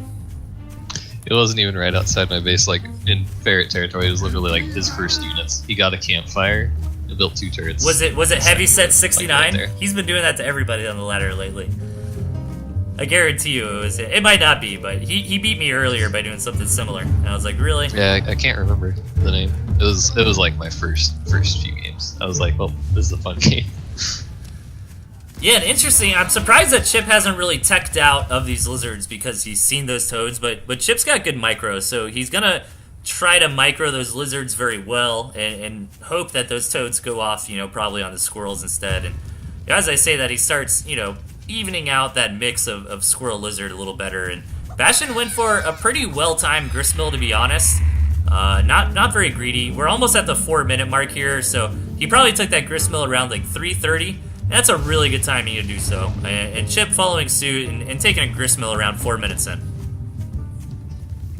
Yeah, I think if I remember right, someone mentioned basically 9 lizards is your cap for that if they have toads, and then you want to go straight into squirrels. And I can't entirely remember the reasoning on that. Yeah, I'm not too sure. I know you need to micro against those toads fairly well. You don't want those toads to go off on the lizards, and sometimes having a unit like the chameleon to try to soak up that toad damage can be a good idea. But overall, you want to kind of micro the lizards around. Yeah, see how Chip kind of had his chameleon up front? The chameleon took the damage from the toads and allowed the lizards to get in there and do something, but you know, Bastion is in a good spot. He got his economy going a lot earlier than Chip did, and took some pretty favorable engagements in the early game, and you know, using these ferrets in the back to apply some good pressure. So someone wants to know why choose 2 tier 1s and not just 1? Okay, that's a great question. So let's say you only chose lizards, right? If I've got toads, you can't tech out. And the toads are just going to dominate those lizards. So you can try to get away with just choosing squirrels, right? But squirrels kind of get beat by lizards. So you want to make sure you've got some toads to take care of those squirrels. So between squirrel, toad, and lizard, you want to grab 2 of them, because that gives you options to change your tech based on what your opponent's doing, and make sure you're on the favorable end of that, like, kind of soft rock, paper, scissors relationship, right? I think for newer players, it really depends on playstyle. I don't even want to say that, because, man, I love playing with lizards, dude. Like, doing stuff like what Chip did earlier, like doing runaround attacks and taking out a farm or 2 is just so much fun, man. The mobility of the lizards adds a lot, but I'm thinking Bastion's in a pretty good spot in this game, right? Like, he keeps taking favorable engagements. He keeps the pressure on Chip. He's not allowing Chip to recover or to allow this game to get into the mid-game. So I think, you know, Bastion's got the concept of tempo, which is another really important thing in really any competitive game, but especially RTS. And, you know, when you have momentum or you have an advantage, the longer that the game goes on, the less it's going to matter. The best way I can explain that to you is, imagine, you know, me and you are in a game, and you deal 60 food worth of damage to me, right? Well, if we both only have 100 food total, that's a huge deal. But if we both had 2,000 food total, 60 food doesn't matter. So those early advantages you can get, you really need to try to capitalize on and compound, and then you start doing what's called snowballing. It's exactly what we saw Bastion do there, which led him to a victory against Chip. Yeah, tempo's good there. Just like, get a pick, build off of it, get a pick, build off of it, and just nicely going between attacking and going back to spending that and it just creates just this massive snowball of pressure. Absolutely. But all right, guys, I think it's about time to wrap it up for tonight. Thank you so much for tuning in. I really apologize for the couple technical difficulties we had with the frame rate drops and with my, my stream being muted for some weird reason. I'll look into those issues for Thursday's stream. If it's your first time joining us, welcome to TnTTV. It's just a show where you can submit replays to me at ToothandTailtv@gmail.com, and I'll cast them every Tuesday and Thursday night, 8 p.m. EST. I got Laru here for me tonight. Thank you so much for helping me cast, man. Everybody, give Laru a round of applause in your bedroom and feel awkward, but he deserves it. I think you did a great job tonight, man. So thanks for hanging out with me and doing the show with me. We'll definitely have to get you back on here in the near future. Yeah, I was like a bundle of nerves before this. It was way better once I got into it. Oh, This yeah. was a ton of fun. Yeah, once you start going, man, it's a blast. Like, I just love talking about Tooth and Tail, man, and checking out all these replays. So, please keep submitting me replays, guys. I can't do the show without them. There's a ton of information underneath my Twitch profile. I'm trying to... This page is more to try to be like a community hub. I've got links to the skins that I'm using here. There's a tournament coming up Saturday, 12:30 p.m. EST. Me and Jed Erickson will be casting it called Josh's Training Ground Tournament, right? And it's a two-man tournament where you pair up like an experienced pro-level player with a newbie. And you guys gotta work together. Now, what were you saying? Can you talk about that format a little more, Laru? From what I remembered, I believe it would be a 1v1 with the new players, where the coaches are allowed to spectate and give advice without obviously cheating. That's you want cool. to kind of say what's going on. Right. And then it will be a 2v2 with coach and student versus coach and student. And then if that ends up causing a tiebreaker, it will be coach versus coach. And I believe that's what I had heard. Yeah, that's going to be a lot of fun, man. That's going to be on Saturday, so don't feel shy, man. Hit up Discord, find yourself a partner, and if you don't want to play in the tournament, man, tune in and support it. And the more... I'm really excited because lately we've had all these different people organizing tournaments, which is really cool, man. The more community events, the more tournaments and stuff we can do, the better. So... Any more announcements I have? Yeah, check out my YouTube. I got that going a few days ago. I'm trying to put all my historic videos up there. On Thursday night, it's going to be me and Mishi casting together. That's going to be a lot of fun. If you're interested in giving casting a shot, reach out to me. I don't think I'm really going to do a permanent co-caster at this point. I think it would be a lot of fun to rotate a lot of different people in and give everybody a shot to do casting if you're interested. So feel free to message me. I'm easy to get a hold of, man. You can send me emails, hit me up on Discord, Twitch chat, whatever you want to do. I think that's about it. So I think it's time to find somebody to host. Let's see who's playing Tooth and Tail right now. Let's take a look. Anybody streaming Tooth and Tail? Yes, there is. We got Mishi. I think we're gonna give it to old Mishi here. So stay tuned, guys, and check out Mishi. If you are a new player, great streamer to watch. He's one of the top players of the game. Really nice guy. So you could definitely pick up some tips from him. And that's all I got, man. Anything else you want to add, Laru? Oh, it was a great time. Pop in the Discord, everyone. There's such a great community. Everyone's so helpful. It's definitely the best community I've been in so far.